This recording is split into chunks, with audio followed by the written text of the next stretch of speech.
tous d'avoir répondu présent en si grand nombre pour comprendre et peut-être même apprendre.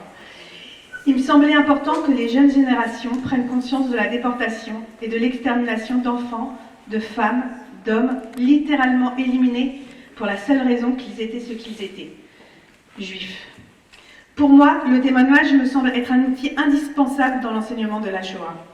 Il sert à mettre un visage à ces déportés, il sert à faire prendre conscience que l'extermination de tous ces êtres est bien concrète et n'est pas le simple résultat de procédures administratives et bureaucratiques.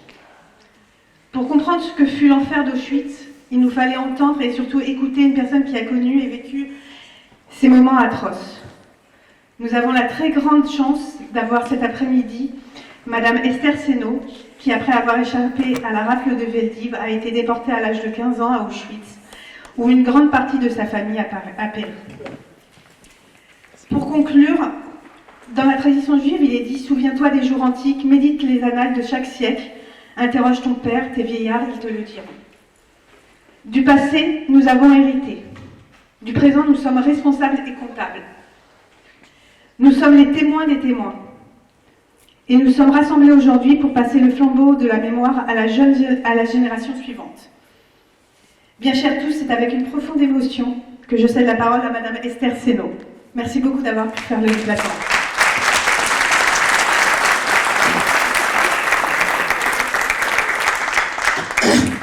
Bonjour, est-ce que vous m'entendez là? D'accord, voilà. Mes parents étaient originaires de Pologne. Ils ont émigré en 1930, en grande partie chassés par l'antisémitisme, la misère et tous les inconvénients qu'il y avait dans ce pays. Et surtout, nous avions déjà tout le reste de notre famille qui avait émigré au début du XXe siècle à Paris en nous disant que la France était le pays de la démocratie, de la liberté, qu'on y était bien reçu. Effectivement, mes parents ont décidé donc d'émigrer en 1930. Nous sommes arrivés à Paris. Nous nous sommes installés dans un quartier à Belleville, un quartier très populaire où il y avait une grande majorité de population d'émigrés comme nous qui venaient de l'Europe de l'Est. Alors évidemment, on s'installe dans ces quartiers parce que quand nous sommes arrivés en 1930, il y avait une très grave crise économique et il y avait un mondial en 1930. Alors évidemment, quand nous sommes arrivés dans ces quartiers à Belleville, pour se loger, c'était des véritables tournées à l'époque parce qu'on n'avait pas les moyens de se payer des appartements un peu plus confortables. Alors nous nous sommes installés dans ce quartier et évidemment il a fallu... on a réussi quand même à recomposer notre milieu familial parce que toute la famille qui avait émigré bien avant nous était déjà installée. Alors ça nous a quand même facilité les choses. Et puis disons que moi je suis arrivé en France, j'avais 1 an et demi. Alors j'ai pratiquement fait toute ma scolarité à Paris, dans ce quartier de Belleville, c'est-à-dire de la maternelle jusqu'à l'école communale, jusqu'en 1940. Alors nous sommes installés là, la chance que nous avions, j'avais des frères, nous étions une famille nombreuse, nous étions 7 enfants, j'avais 5 frères, et nous étions 2 filles. Nous sommes donc, disons que mes frères, qui étaient déjà en âge de chercher chacun leur tour des petits boulots pour ramener quelque chose à la maison, pour qu'on puisse vivre à peu près normalement, disons qu'on s'est bien intégré, mais vous savez, dans ces cas, nous habitions dans un quartier, ce qui s'appelait le Passage Ronce, qui faisait 200 mètres de long sur 4 mètres de large. Et il y avait donc une forte population de juifs comme nous émigrés, avec très très peu de moyens, mais il y avait une très forte solidarité à l'époque entre tous ces gens, parce qu'il faut vous dire qu'il y avait des émigrés de d'autres pays qui habitaient aussi dans ces quartiers-là. Alors finalement, avec la solidarité, avec la famille, on a quand même essayé de vivre à peu près normalement comme tout le monde. Pour vous dire... on avait 3 pièces et une cuisine, et nous étions 9 personnes. Alors moi, ce que je me souviens de ma petite enfance, c'est de l'avoir passé pratiquement dans la rue. Parce qu'il n'y avait pas de place, et puis vous savez, à l'époque, les rues n'étaient pas comme maintenant, on était une petite bande d'enfants, j'ai passé pratiquement toute mon enfance dans la rue, et vous voyez, je me souviens quand j'ai été à l'école primaire, quand on venait pour faire nos devoirs, comme on n'avait pas de place, parce que mes frères étaient ailleurs, donc ils trouvaient du travail à façon pour ramener du travail à la maison. Alors ça fait que la table de la salle à manger, ben, il y avait les machines à coudre, il y avait tout ce qu'il fallait pour travailler, mais nous on n'avait pas de place pour faire nos devoirs. On faisait nos devoirs sur le palier, dans les escaliers, sur les genoux. Vous voyez, quand on veut apprendre, on trouve toujours des solutions. Et je me souviens à l'époque, ma mère, qui nous faisait la leçon de morale avant de partir à l'école en disant « Nous sommes des étrangers, nous avons été bien accueillis, alors soyez discrets, nous faites pour remarquer, les études c'est important. » Vous voyez, on avait la leçon de morale avant de partir à l'école. Et croyez-moi, c'est dommage que cela a été supprimé, parce que je m'en souviens encore. Enfin, finalement, on a vécu comme ça, tant bien que mal. Mais enfin, moi, je veux dire que je garde de ma petite enfance un souvenir extraordinaire. Nous étions une famille très, très unie. J'avais des parents formidables. Je garde de ma petite enfance un souvenir, malgré les privations, mais comme je n'avais jamais connu autre chose, pour nous, c'était tout à fait normal. Hein, on ne pouvait pas faire de comparaison. Et puis toutes les personnes comme nous qui vivions dans ce quartier, tout le monde vivait à peu près de la même manière. Alors on est arrivé comme ça jusqu'en 1934. Et mon père avait fait la demande pour la naturalisation. Mais alors à l'époque, évidemment, en 1934, il y avait un gouvernement de droite. Et à l'époque, il fallait passer, comment ça s'appelle, une vie, enfin, pour savoir si les gens qui demandaient la naturalisation parlaient correctement le français. Alors évidemment, au bout de 6 ans, mes parents, ils ne parlaient pas très bien le français, donc ils n'ont pas été acceptés. Par contre, j'avais 2 de mes frères qui étaient déjà en âge, eux, ils ont été acceptés. Alors j'ai 2 de mes frères qui ont été naturalisés français, parce que les hommes, il y en a toujours besoin. Et puis nous, tout le reste de la famille, on est resté polonais. Alors on est arrivé comme ça jusqu'en 1939. Alors, j'ai un de mes frères en 1937 qui est parti au service militaire. Alors, à l'époque, le service militaire durait 2 ans, c'est-à-dire il est parti en 1937, et le service militaire durait jusqu'en 1939. Et là, malheureusement, il y a eu la déclaration de la guerre en 1939, il n'a donc pas été démobilisé.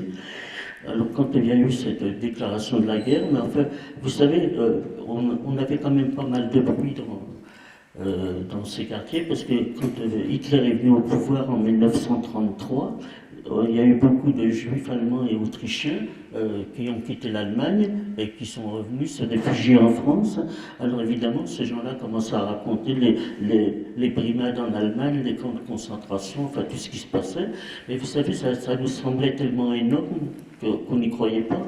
Et puis, pour vous dire, nous les enfants, quand il y avait des événements comme ça qui se passaient, ben, vous savez, dans les familles, on ne parle pas devant les enfants. Hein. Moi, en 1939, j'avais 11 ans. Vous savez, quand il y avait des événements comme ça, nous, on n'était absolument pas au courant. C'était pas coutume de mettre les enfants au courant à cette époque-là. Et puis finalement, bah, malheureusement, cette guerre a été déclarée. Donc dans les écoles, on a dit que Paris allait être bombardé. On nous a envoyés dans ce qu'on appelait les campagnes environnantes. Vous voyez, les campagnes environnantes, c'était la banlieue parisienne. C'était la campagne à l'époque. Alors on est resté 1 mois comme ça, répartis dans des familles. Et puis au bout d'1 mois, comme il ne se passait rien, on nous a renvoyés à la maison, donc on a repris l'école normalement. Alors pour vous dire que ce qu'on a appelé la drôle de guerre, entre 1939 et 1940, il ne s'est pratiquement rien passé. Enfin, on n'en entendait pas parler, il y a peut-être des escarmouches à la frontière, mais on peut dire qu'entre 1939 et 1940, on a continué à vivre normalement. La seule différence qu'on a eue, nous, c'est qu'on nous a donné des masques à gaz. Alors on allait à l'école avec les masques à gaz, mais enfin là, on ne s'en est jamais servi. Et puis, on a commencé, donc la guerre s'est déclarée, et malheureusement, arrivé en mai 1940, les Allemands ont décidé de bouger, de faire cette fameuse offensive. Donc ils ont contourné la frontière française et ils ont envahi la Belgique, qui était un pays neutre. Alors évidemment, ça a été toute cette population belge qui se rappelait déjà de la Première Guerre mondiale et des sévices des Allemands, se sont mis sur les routes. Et là, il y a eu un exode formidable. Tous ces gens qui se sont mis sur les routes, finalement, ont été bombardés par l'aviation italienne, parce que l'Italie a déclaré la guerre à la France en 1940. Vous voyez, tardivement, et les 3/4 des bombardements étant faits par l'aviation italienne. Alors il y a eu une véritable hécatombe sur ces routes, et malheureusement les Allemands ont commencé à rentrer en France. Donc dès l'instant où ils sont rentrés en France, donc en juin 1940. Alors ça a été une catastrophe nationale parce qu'à l'époque l'armée française était réputée pour être une des plus fortes d'Europe. Alors quand vous voyez une armée française qui a cette réputation et qui capitule au bout de pratiquement un mois, alors vous savez, là, on s'y attendait vraiment pas. Finalement les Allemands sont rentrés en France. Ils ont commencé par annexer l'Alsace et la Moselle qu'ils avaient perdu pendant la Première Guerre mondiale. Donc ces deux départements faisaient partie du Reich allemand. Et ils ont occupé le nord de la Pologne qui est devenue zone interdite. C'est-à-dire que les gens qui habitaient dans le nord de la France pouvaient rester, mais nous, par exemple, s'il y avait de la famille ou quelqu'un, on n'avait pas accès à ce département. Et au fur et à mesure de l'avance des Allemands, ils sont arrivés jusqu'à la Loire.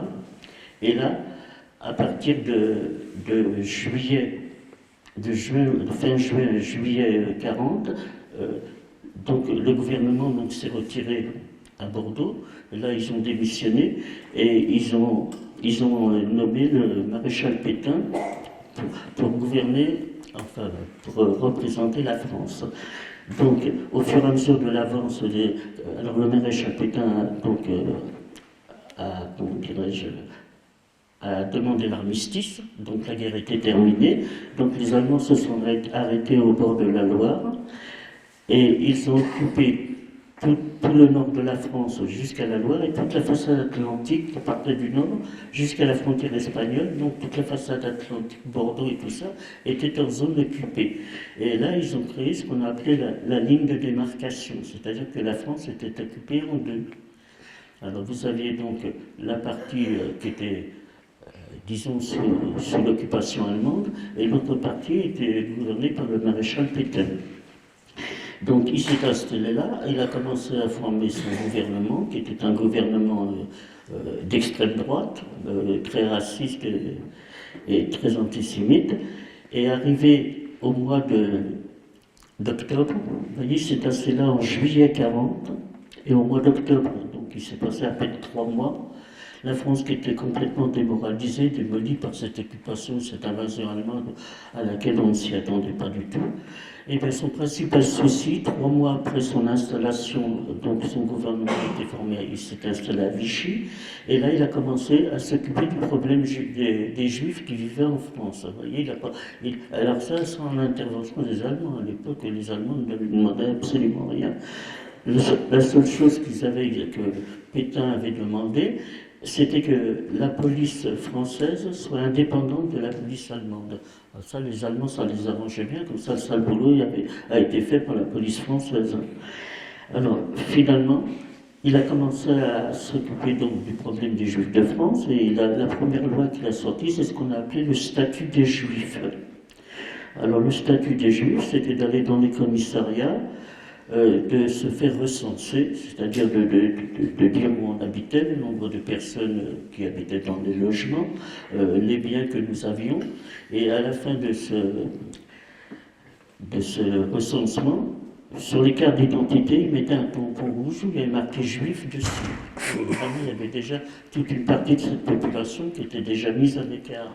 Alors évidemment, par la suite, on nous a reproché d'avoir été se faire recenser. Et vous savez, quand nous sommes arrivés en France, nous étions très respectueux des lois. Hein. On était une population très réservée, on faisait tout notre possible pour ne pas se faire remarquer, pour essayer de s'intégrer, pour passer inaperçu. Alors évidemment, nous, à l'époque, c'était la police de proximité qui était dans les quartiers, avec qui on n'a jamais eu affaire, on a d'ailleurs de très bons contacts. Alors évidemment, dès l'instant où toutes ces lois qui sortaient de Pétain étaient faites par la police française, on ne s'est pas méfié, on a fait confiance. Alors évidemment, dans ce statut des Juifs, donc, il y avait déjà ce recensement. Ensuite, vous aviez beaucoup de personnes qui étaient venues aussi d'Europe centrale, de l'Europe de l'Est pour faire des études en France. Donc, toutes les professions libérales ont été supprimées. Alors les professions libérales, c'était les médecins, les journalistes, les avocats, enfin vous voyez, tous ces gens-là étaient interdits. Mais quand Pétain a commencé à sortir ses lois en 1940, ça ne concernait que les juifs étrangers. Ça ne concernait pas les juifs français. Alors ensuite, nous avions le couvre-feu, nous n'avions pas le droit de sortir après 20 heures. Dans les transports en commun, nous avions accès qu'au dernier wagon. On ne pouvait pas monter dans les autres wagons, c'était interdit.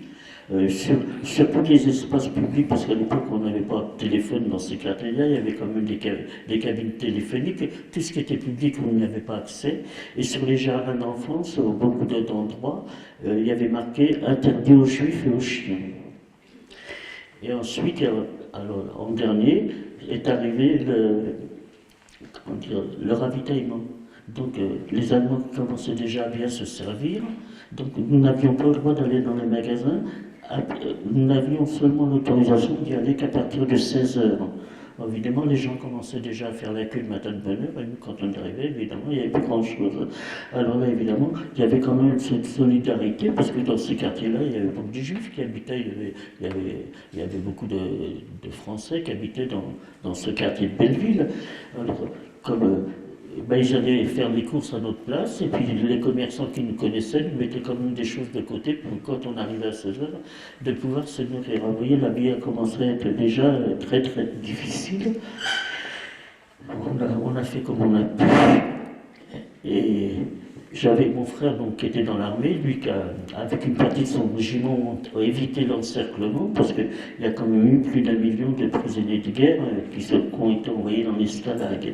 Et à l'époque, quand il y a eu la débâcle de l'armée française, la ligne de démarcation, donc évidemment, l'armée française s'est mise aussi sur les routes avec ses réfugiés pour fuir les Allemands. En 1940, ils n'avaient pas encore installé cette ligne de démarcation.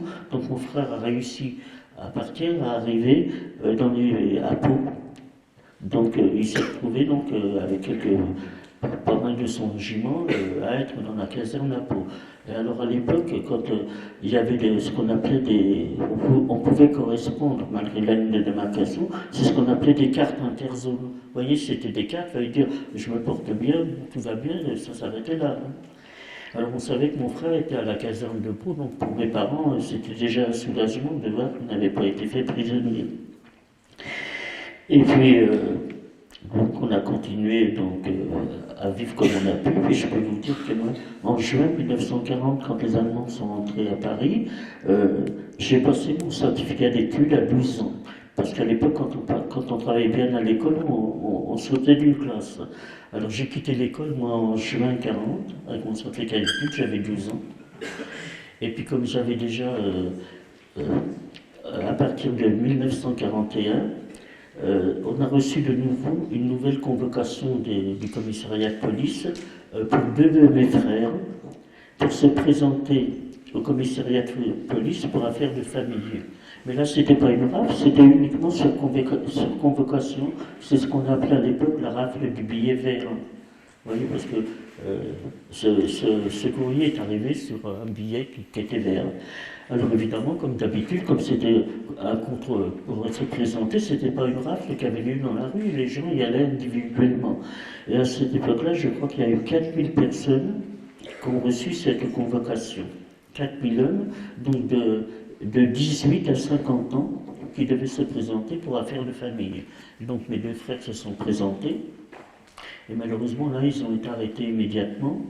Ils avaient ouvert 2 camps d'internement, un à côté d'Orléans, dans le Loiret, un qui s'appelait le camp de Pithiviers, et l'autre le camp de Vaud-la-Hollande. Donc ces 4000 hommes ont été internés donc ça s'est passé au mois de mai 41. Et donc ils sont restés dans ce camp jusqu'en juin 1942. Pendant pratiquement 1 an. Alors ceci gardé par la gendarmerie française. Alors évidemment, vous savez, la majorité de la population française ne s'est pas inquiétée, comme ce n'était pas des rafles dans la rue. Dans le fond, vous savez, il y a beaucoup de gens après se sont installés confortablement dans l'occupation allemande. Alors évidemment, ils disaient après tout, si on envoie ces... Parce que quand ils étaient dans ces camps, on parlait qu'ils allaient aller travailler en Allemagne, mais dans des camps de travail. À l'époque, on ne parlait pas de camps de concentration, de camps d'extermination. À chaque fois qu'il y avait des mouvements comme ça, c'était toujours pour aller dans des camps de travail. Alors évidemment, personne n'a trouvé à redire. Et les premières déportations ont commencé en juin 1942. C'est-à-dire de tous ces hommes qui étaient dans le camp de Pithiviers, bon, la Hollande. Et à partir de juin 1942, Pétain a encore promulgué une nouvelle loi, c'est-à-dire qu'il fallait aller de nouveau dans les commissariats pour acheter ce qu'on appelait les toiles jaunes. C'est-à-dire contre des points de textile, parce qu'on avait des points de ravitaillement pour le pain, pour la viande, pour ce qu'on pouvait, il y avait des tickets. Alors on avait aussi des points de textile pour les vêtements. Alors contre des points de textile, on échangeait, donc on avait droit par personne à 3 étoiles par personne qu'il fallait coudre sur nos vêtements, et ceci pour les enfants à partir de 6 ans. Et ça, c'était en juin 40. Alors là, alors évidemment, les gens ont commencé quand même à comprendre, parce que de voir tous ces enfants qui allaient à l'école avec l'étoile, vous savez, disons que dans ces quartiers, les enseignants nous connaissaient, il n'y a pas eu de problème. Vous savez, ils ont dit, le premier qui fait une réflexion, ils seront punis. Enfin, nous, on n'a pas eu de problème, mais par contre, à l'époque, l'école des garçons et des filles était séparée. Par contre, dans une école du 20e arrondissement, je ne dirais pas le nom parce qu'elle existe toujours, eh bien, le directeur avait mis une ligne rouge dans la cour de récréation pour séparer les enfants. Vous voyez dans quelles conditions ils ont dû reprendre l'école à ce moment-là. Alors finalement, et là, il commençait à courir des bruits, parce qu'il y avait quand même des policiers qui venaient prévenir dans les quartiers en disant qu'il va y avoir des rafles. Là, ça a commencé à courir dans le quartier à partir de juin 1942 qu'il y allait avoir des rafles. Alors évidemment, personne ne s'est inquiété, parce que jusqu'à présent, il n'arrêtait que des hommes. Alors quand il y a eu cette fameuse rafle qu'on a appelée la rafle du Veldiv, donc le 16 juillet 1942, et ben, les hommes qui n'avaient pas encore été, quelques-uns se sont cachés, et dans les appartements, il ne restait plus que des femmes, des enfants et des personnes âgées. Et puis on disait, on risque rien, puisque jusqu'à présent, il n'arrêtait que des hommes.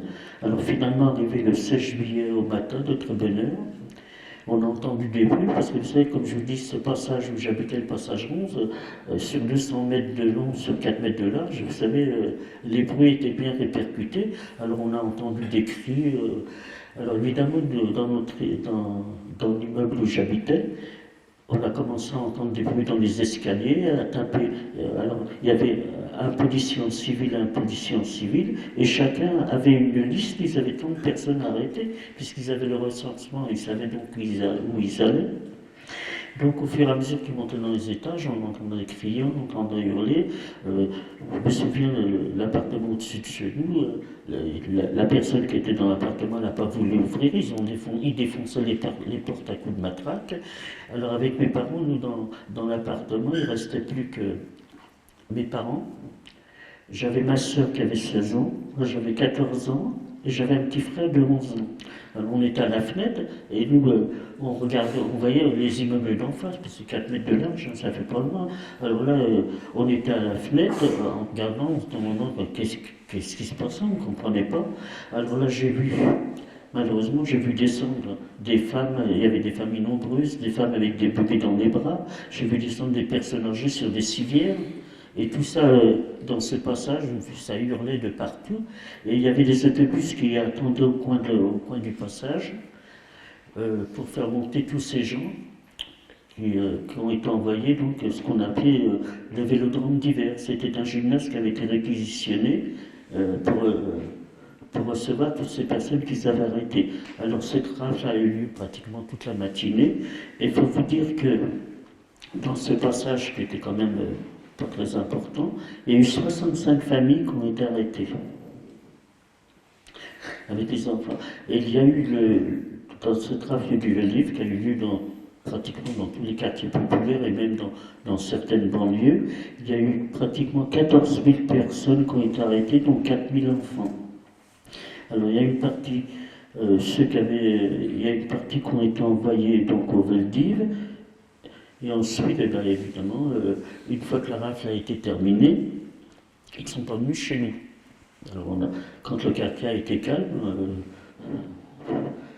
évidemment, ma mère qui était très inquiète, parce que nous avions toute notre famille qui habitait dans le quartier, avait demandé à ma soeur et à moi d'aller voir, de faire le tour du quartier pour voir qu'est-ce qu'il était arrivé à notre famille. Et puis, comme je vous ai dit que mon frère qui était militaire à Pau, il était marié lui, et ma belle-sœur habitait à la place de la République au début du boulevard Voltaire. Alors ma mère m'avait dit, bah écoute, va jusque là-bas pour voir ce qui était devenu ma belle, s'il y avait eu quelque chose là-bas chez ma belle-sœur. Donc j'ai quitté ma sœur le 16 juillet vers midi ou 1h de l'après-midi. Et moi, je suis parti donc à pied jusqu'à la République. Et quand je suis arrivé devant l'immeuble où habitait ma belle-sœur, il y avait la gardienne qui était sur le pas de la porte. Elle me dit, bah, c'est pas la peine de monter. Ta belle-sœur, elle n'est pas dans l'appartement. Elle avait une chambre de bonne au 6e étage. Elle était cachée là. Alors je suis monté. J'ai trouvé ma belle-sœur là.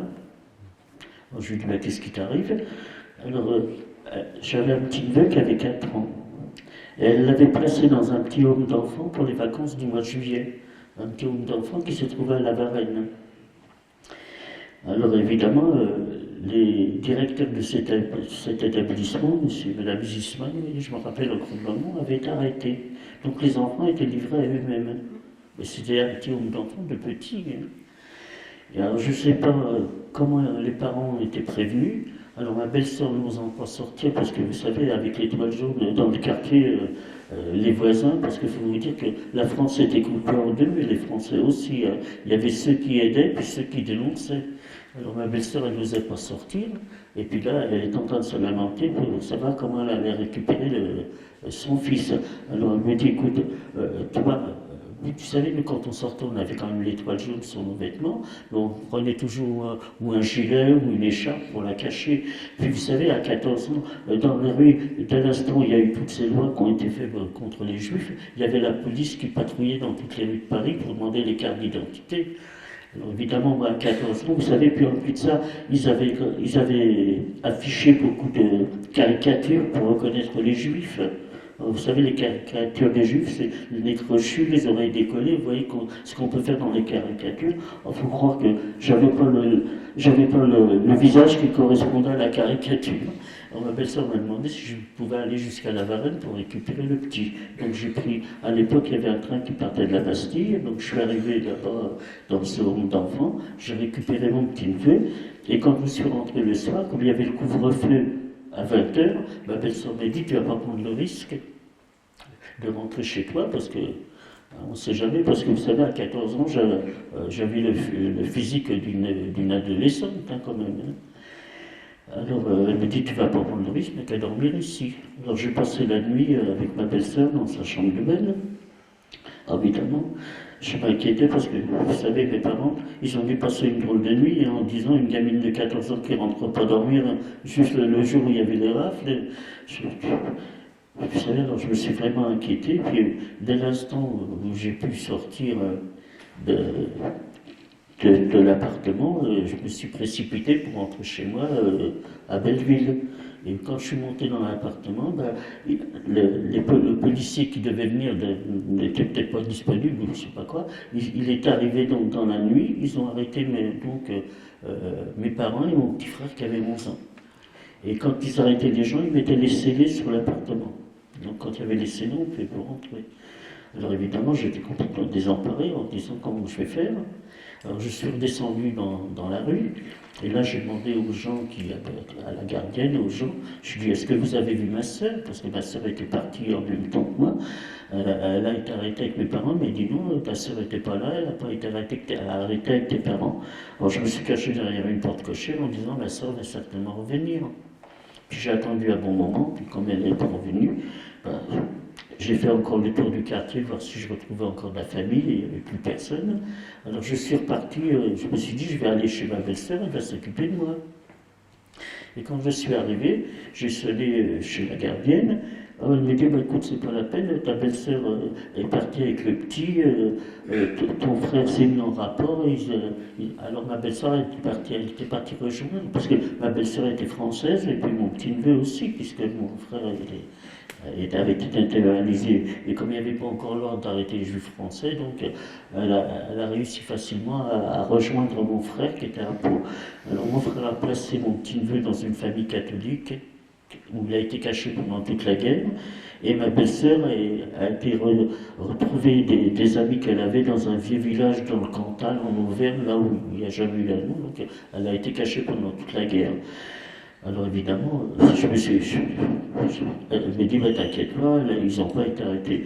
Alors je me suis dit, mais où c'est que je vais pouvoir aller maintenant? Vous savez, quand vous vous retrouvez toute seule à 14 ans, c'est pas évident. Hein. Alors j'ai commencé à pleurer, elle me dit, mais qu'est-ce qui t'arrive? Je lui ai dit, mes parents étaient arrêtés, il y a les scellés, je ne sais pas où aller. Alors elle m'a fait rentrer dans sa loge, et elle m'a caché pendant 15 jours. Alors évidemment, vous savez, dans les loges de concierge à l'époque, il y avait une seule pièce, avec un rideau qui cachait un lit, hein, c'est tout ce qu'il y avait, puis des gens rentraient, sortaient, à chaque fois que la porte s'ouvrait, il fallait que je me cache derrière le rideau, et il y avait encore des affiches placardées dans les rues de Paris en disant que les gens qui essaient de sauver des juifs risquaient eux aussi de se faire arrêter. Alors au bout de 15 jours, elle me dit, il faut trouver une solution, tu ne peux pas rester là, c'est dangereux et pour toi et pour moi. Alors on cherchait une solution. Et la seule solution qu'on a trouvée, c'était de rejoindre mon frère qui était en zone libre, enfin en zone civile. Ça n'a jamais été la zone libre là-bas.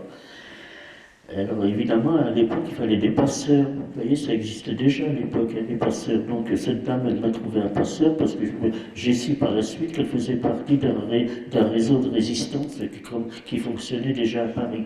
Donc elle m'a trouvé un passeur je suis parti avec lui, enfin, il est venu le lendemain me chercher, on a été à la gare d'Austerlitz, et là il m'a habillé, il m'a fait monter dans le tram, disant on va jusqu'à Bordeaux, et à Bordeaux, on prendra un car pour traverser la ligne de démarcation à Mont-de-Marsan dans la forêt des Landes. Donc j'ai passé la nuit dans le train.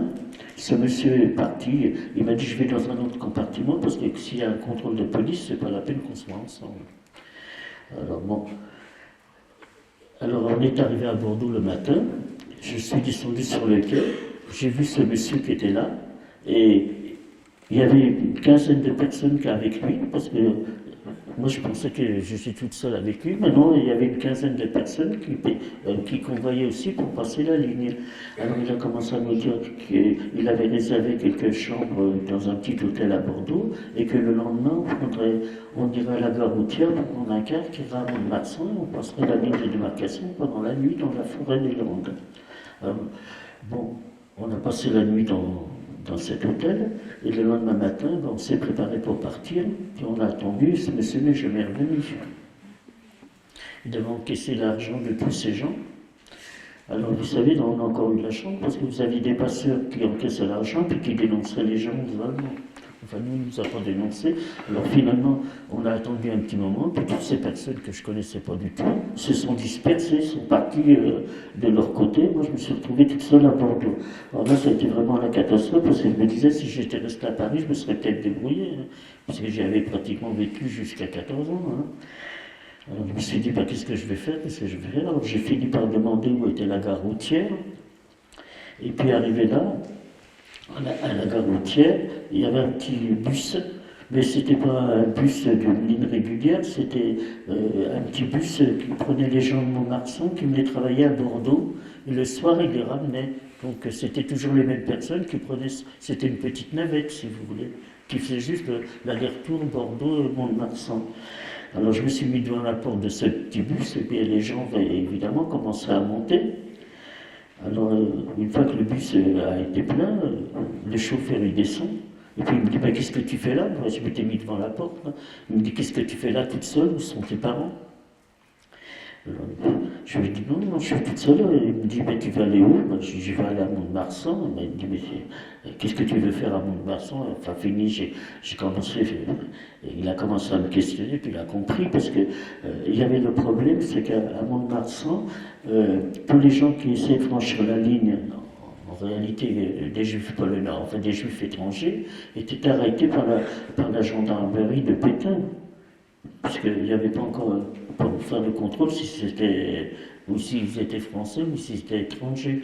Alors évidemment, tous ces gens leur avaient pris leur papier d'identité et ils étaient là en résidence surveillée.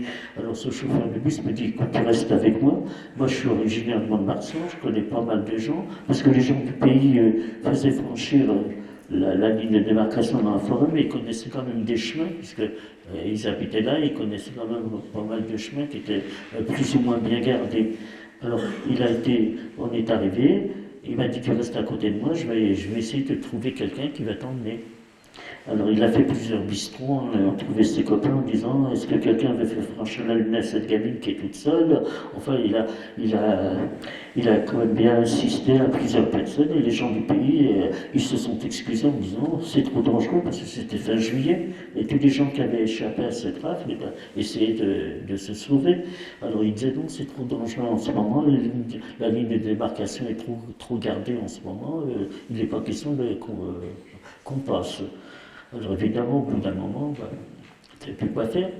Il y a un jeune homme qui est arrivé, il m'a dit, écoutez, moi je connais bien la forêt parce que je travaille là-bas, à côté. Il m'a dit, si vous voulez, je vais vous expliquer comment il faut faire, par où il faut passer. Alors je suis parti avec lui. On est arrivé au bord de la forêt, on est descendu dans un fossé, il a commencé à m'expliquer comment il fallait faire. Alors il y avait une très grande étendue découverte. On apercevait la forêt au loin, alors il m'a dit que j'allais trouver, attendre bien sûr qu'il fasse nuit, et que j'allais trouver une ligne de chemin de fer désaffectée, que je devais suivre pendant pas mal de temps, et au bout de cette ligne de chemin de fer désaffectée, que j'allais trouver des points de repère. Alors, enfin, il m'a expliqué des points de repère, à tel endroit il y avait telle chose, que je devais tourner dans un sentier à droite, ensuite à la gauche. Enfin, finalement, pendant une bonne demi-heure, il m'a dit, t'as bien compris, il m'a fait répéter pour voir si j'avais bien compris, puis il est parti. Alors j'ai attendu qu'il fasse nuit, et puis je suis sorti de mon fossé, croyez-moi, à 14 ans, on court vite. Et je suis arrivé dans cette forêt où j'ai effectivement tout de suite, d'ailleurs je suis retourné il n'y a pas longtemps, la ligne de chemin de fer est toujours là. Hein. Et alors j'ai donc suivi cette ligne de chemin de fer désaffectée pendant pas mal de temps. Puis vous savez, à partir de 11h, minuit, il commence à faire nuit noire. Et puis vous savez, sur ces lignes de chemin de fer, il y a toujours de la caillasse. J'avais l'impression que tous les bruits étaient répercutés. Alors j'ai commencé à marcher comme ça, et puis arrivé au bout de cette ligne, il y avait les points de repère, et j'ai commencé à paniquer, je ne connaissais plus rien. Alors j'ai marché comme ça toute la nuit, complètement paniqué. Puis vous savez, nos livres de bibliothèque qu'on prenait, c'était des livres contre les gens. Quand on était perdu dans une forêt, on risquait de se faire dévorer par des bêtes fauves. Enfin, vous voyez tout ce qui peut vous passer dans la tête. Et finalement, j'ai marché comme ça toute la nuit. Et il a commencé à faire à peine jour. Il devait faire 5h30 du matin. J'ai aperçu une ferme au loin. Je me suis dirigé vers cette ferme. Il y a un chien qui a commencé à aboyer, puis il y a un vieux monsieur qui est sorti de la ferme en me disant, mais qu'est-ce que tu fais là en pleine nuit? Vous savez, quand on voit une gamine de 14 ans toute seule, où sont tes parents? Toujours pareil. Alors, je lui ai dit, moi je me suis perdu. Alors il me dit, perdu, tu voulais aller où? Je voulais aller à Pau chez mon frère, mais je ne sais pas où je suis. Alors je lui ai demandé, alors j'étais arrivé à Grenac sur la douane, j'avais réussi à passer la ligne de démarcation sans m'en rendre compte. Alors il m'a fait rentrer dans sa ferme, il a commencé par me nourrir, parce que ça faisait déjà plus de 48 heures que j'avais rien mangé. Et puis il m'a demandé où je voulais aller, puis je lui ai dit, j'ai mon frère qui est à Pau, mais j'avais aucune notion de où se trouvait Pau par rapport à Grenac sur la douane. Hein. Alors il m'a dit, il y a un car qui passe à quelques kilomètres dans la soirée. Il dit, il avait encore une vieille carriole avec un cheval. Il me dit, t'inquiète pas, je t'emmènerai jusque-là. Alors il m'a donné à manger. Je me suis reposé toute l'après-midi. Et puis vers 5 heures, il m'a fait un petit colis avec du ravitaillement. Il m'a donné de l'argent, parce que j'avais pas d'argent, pour payer le car. Et il m'a emmené jusqu'à cet arrêt du bus, où j'y suis arrivé à Pau, vers 6 ou 7 heures du soir. Alors là, évidemment, comme j'avais l'adresse de mon frère, je me suis présenté à la caserne et j'ai demandé après lui. Alors évidemment, quand il est descendu, qu'il m'a vu, il m'a dit mais qu'est-ce que tu fais là? Qu'est-ce qui s'est passé? Alors je lui ai dit que, évidemment, j'ai commencé par lui dire que toute la famille avait été arrêtée, enfin tout ce qui s'était passé. Et puis là, j'ai demandé des nouvelles de sa femme. Alors, il avait placé mon petit-neveu dans une famille catholique à Pau et ma belle-sœur avait été cachée donc, pendant toute la guerre dans un village dans le Cantal. Alors évidemment, il ne pouvait pas me loger à la caserne, hein, c'était pas possible. Alors j'ai quand même passé la nuit dans une chambre de garde. Et le lendemain, il est parti me chercher un hébergement. Alors évidemment, il m'a trouvé une chambre de bonne qu'il a payée. Et puis là, il m'a installé là, et tous les matins, il venait me porter à manger, il venait me porter des livres. Et je suis resté dans cette chambre de bonne jusqu'en octobre 1942, pendant 3 mois, sans pratiquement sortir. Et arrivé au mois de, je me souviens plus si c'était octobre ou novembre, les Alliés avaient débarqué en Afrique du Nord. Donc les Allemands, en représailles, ont occupé toute la France. Donc il n'y avait plus de ligne de démarcation, il n'y avait plus rien. Et puis c'est à partir de ce moment-là que Pétain a ordonné qu'on pouvait arrêter les Juifs français aussi. À partir de cette date-là. Alors évidemment, mon frère se doutait bien de ce qui allait arriver. Hein, dès l'instant où Pétain mettait l'ordre d'arrêter les Français. Alors il avait décidé avec quelques-uns de son régiment de passer la frontière espagnole qui était à proximité et de partir pour s'engager, pour continuer la guerre avec les forces françaises libres. Alors là, évidemment, moi je ne pouvais pas rester toute seule dans cette chambre de bonne. Hein. Fallait la payer. Hein. Alors il m'a donné tout l'argent qu'il avait disponible en me disant écoute, débrouille-toi, essaie de trouver une famille, enfin, il dit moi je suis obligé de partir. Alors finalement, mon frère est parti, donc ils ont franchi la frontière espagnole qui était à proximité, mais ils avaient des passeurs militaires. Hein. Et puis quand ils sont arrivés en Espagne, évidemment, ils ont été arrêtés par la police de Franco. Alors ils ont été mis quelques mois dans des camps. Et quand ils ont été libérés quelques mois après, il est arrivé à Casablanca où il s'est engagé dans la 2e DB. Et puis moi, évidemment, je me suis retrouvé donc à Pau. Alors je me suis dit, bon, il n'y a plus de ligne de démarcation. Puis vous savez, dans ma tête, mes parents avaient quand même 50 ans quand ils ont été arrêtés, mon petit frère de 11 ans. Je me suis dit, c'est peut-être qu'un contrôle de police, ils ont peut-être été libérés. Hein. On ne pouvait pas s'imaginer ce qui allait advenir de tous ces gens qui avaient été arrêtés. Donc j'ai repris le train tranquillement. Il y avait des contrôles de police, mais à moi, on ne m'a jamais demandé mes papiers. Puis de toute façon, j'aurais beaucoup pu m'en donner, j'en avais pas. Et puis je suis remonté à Paris. J'ai refait le tour du quartier, évidemment, il y avait toujours les CD, il n'y avait personne. Alors donc je suis retourné voir la gardienne qui m'avait hébergé. Alors évidemment, elle a été un peu surprise quand elle m'a vu revenir. Alors évidemment, elle m'a encore gardé chez elle. Alors là, je suis resté pratiquement 1 mois chez elle. Et puis elle cherchait toujours une solution d'un hébergement plus facile. Alors là, elle a été mise en contact avec une association qui s'appelait le comité AMLO, qui se trouvait juste à côté de la République. Et là, ce comité AMLO lui avait donné une adresse. Alors c'était vous dire qu'à l'époque, quand il y a eu les arrestations, il y avait des parents étrangers qui avaient eu des enfants qui étaient nés en France. Alors les parents avaient été arrêtés, mais les enfants avaient été placés dans les orphelinats. Donc, ce comité a donné donc l'adresse à cette dame. C'était rue Vauclin, c'était une ancienne école rabbinique qui avait été réquisitionnée pour recevoir, il l'avait transformée en orphelinat pour recevoir tous ces enfants dont les parents avaient été arrêtés. Donc je me suis présenté dans cet orphelinat, où le directeur bien sûr m'a reçu, mais tous ces enfants étaient quand même répertoriés par la préfecture, parce qu'ils avaient été placés par la préfecture de police. Alors de temps en temps, le soir, ils venaient faire des contrôles si tous les enfants étaient bien là. Parce qu'il faut vous dire qu'à partir de 1942, les premiers rafles ont commencé à partir soi-disant dans les camps de travail, donc ils venaient faire des contrôles. Alors, une partie de la population française a commencé quand même à s'émouvoir de voir qu'on arrêtait des femmes et des enfants. Donc vous aviez beaucoup d'associations catholiques, protestantes, même des particuliers qui venaient clandestinement sortir les enfants des orphelinats parce qu'ils se rendaient compte de ce qui se passait. Alors évidemment, Dans cet orphelinat, j'étais clandestine, puisque je n'avais pas été placé par la préfecture. Donc, dans la journée, on restait là. On avait des jeunes filles, des scouts qui venaient nous faire nous donner des leçons, enfin des cours. Enfin, vous voyez, on était encadrés. Mais la nuit, je ne pouvais pas dormir dans les dortoirs, parce que comme il y avait des contrôles, alors évidemment, c'était les caves, c'était les sous-sols pour dormir la nuit, pour pas être dans les dortoirs. Et puis, au bout de quelques temps, évidemment, je ne pouvais plus rester là. Ils m'ont envoyé dans un autre orphelinat, mais ça c'était un orphelinat clandestin qui était rue Paul Albert au pied du Sacré-Cœur, et ça avait été créé pour recevoir des juifs étrangers qui n'avaient pas où se loger. C'était un genre de choses pour des SDF, si vous voulez. Bon, enfin là, ça avait été aussi transformé, mais là, c'était un orphelinat clandestin, hein, qui n'était pas déclaré.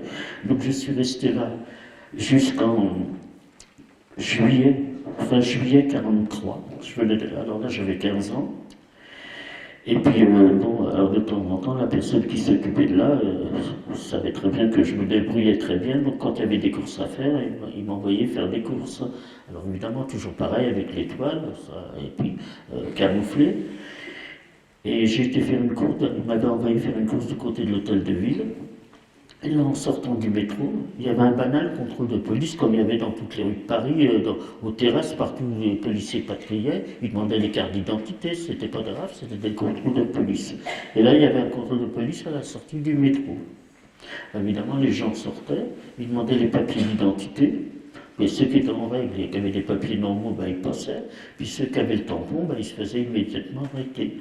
Alors quand ils sont arrivés à mon tour, ils m'ont demandé mes papiers d'identité. Alors je leur ai dit, écoutez, j'en ai pas, je viens d'avoir 15 ans, et les papiers d'identité ne sont pas obligatoires à l'époque. Alors ils m'ont demandé comment je m'appelais, comme j'avais un nom à consonance étrangère, j'ai pas voulu leur dire. Où j'habitais, évidemment, j'allais pas leur dire où j'habitais. Alors celui qui était en civil, il a commencé à me secouer, il m'a dit, puisque tu ne veux pas parler, on va t'emmener au commissariat. Donc je me suis retrouvé au commissariat derrière l'hôtel de ville, et là évidemment, au bout d'un moment, j'ai fini par donner mon nom quand même. Alors comme ils avaient le fichier, je figurais pour être arrêté avec mes parents, donc je suis resté au commissariat. Le soir, il y a un quart de police qui est venu. Donc j'ai été mis dans ce quart de police qui a fait le tour de tous les commissariats pour récupérer les personnes qui avaient été arrêtées. Et je me suis retrouvé au camp de Drancy. Alors là, c'était au début août 1943. Alors évidemment, vous savez, dans ce quart de police, il y avait quand même pas mal de gens et tout le monde qui pleurait, qui se lamentait. Et puis moi, j'ai eu une réaction tout à fait bizarre parce que pour moi, je me suis dit, j'étais soulagé d'avoir été arrêté en disant, j'ai fini de traîner la galère, ça faisait un an quand même, entre 42 et 43, je vais retrouver mes parents. Vous savez, ça faisait encore beaucoup d'illusions. Hein. Alors évidemment, quand je suis arrêté, je dis, bon, maintenant je suis arrêté, ça y est, c'est fait. Et là, quand on est arrivé, alors ça a été le premier traumatisme, parce qu'il y avait une baraque à l'entrée du camp de Drancy qui était gardée par la gendarmerie. Et alors, c'était une baraque de fouilles. Alors, vous savez, obligé de se déshabiller devant les gendarmes pour se faire fouiller, on n'avait pas l'habitude de se déshabiller devant des hommes. Hein. Alors là, une fois que la fouille était terminée, on a été propulsé dans les dortoirs, parce que comme Drancy, c'était une bande d'HLM qui n'avait pas été terminée. Alors évidemment, il n'y avait pas de cloison, ils avaient fait des grands dortoirs avec des paillasses par terre, donc on a été mis dans les étages. Et là, on a été pris en main par des femmes qui étaient là avec leurs enfants. C'était des femmes de prisonniers de guerre qui avaient été arrêtées, mais comme elles étaient encore protégées par la Société des Nations, ils ne pouvaient pas être déportés. Donc elles étaient là avec leurs enfants. Donc elles nous ont pris en charge. Le lendemain, les gendarmes sont venus nous trouver, ils ont demandé à quelques jeunes comme nous de faire des corvées. Donc j'ai été travailler dans la cuisine pour faire des pluches, et les gendarmes ils nous fouillaient quand on sortait de la cuisine pour voir si on n'avait pas volé quelque chose. Enfin, c'est difficile de raconter tout ce qui s'est passé dans ce camp de Drancy, ça a été affreux. Et puis finalement, j'ai été désigné fin août pour faire partie du prochain transport qui devait quitter Drancy, soi-disant pour aller dans les camps de travail. Alors évidemment, il y avait beaucoup de bruit qui courait en disant, on se disait quand même, les trois quarts des gens qui étaient là, c'était des femmes, des enfants, des personnes âgées, il y avait aussi des hommes, bien sûr. On se disait, qu'est-ce que ces gens-là vont aller faire dans un camp de travail? Alors pour nous rassurer, ils nous disaient, oh ben vous faites pas de soucis, les jeunes, vous irez travailler, et le soir, ce sera un regroupement familial. Alors j'ai été désigné pour faire partie du prochain convoi qui devait quitter Drancy le 2 septembre 1943. Alors là, il y a eu le problème parce que entre juillet 42 et juillet 43, parce que chaque transport qui quittait la France a été numéroté. Alors vous voyez, mes deux frères qui étaient au camp de Pithiviers, leur transport qui était parti, soi-disant, dans un camp de travail, portait déjà le numéro 4. Il y avait déjà 3 autres transports qui étaient partis avant, et chaque transport qui quittait les camps devait être d'un minimum de 1000 personnes.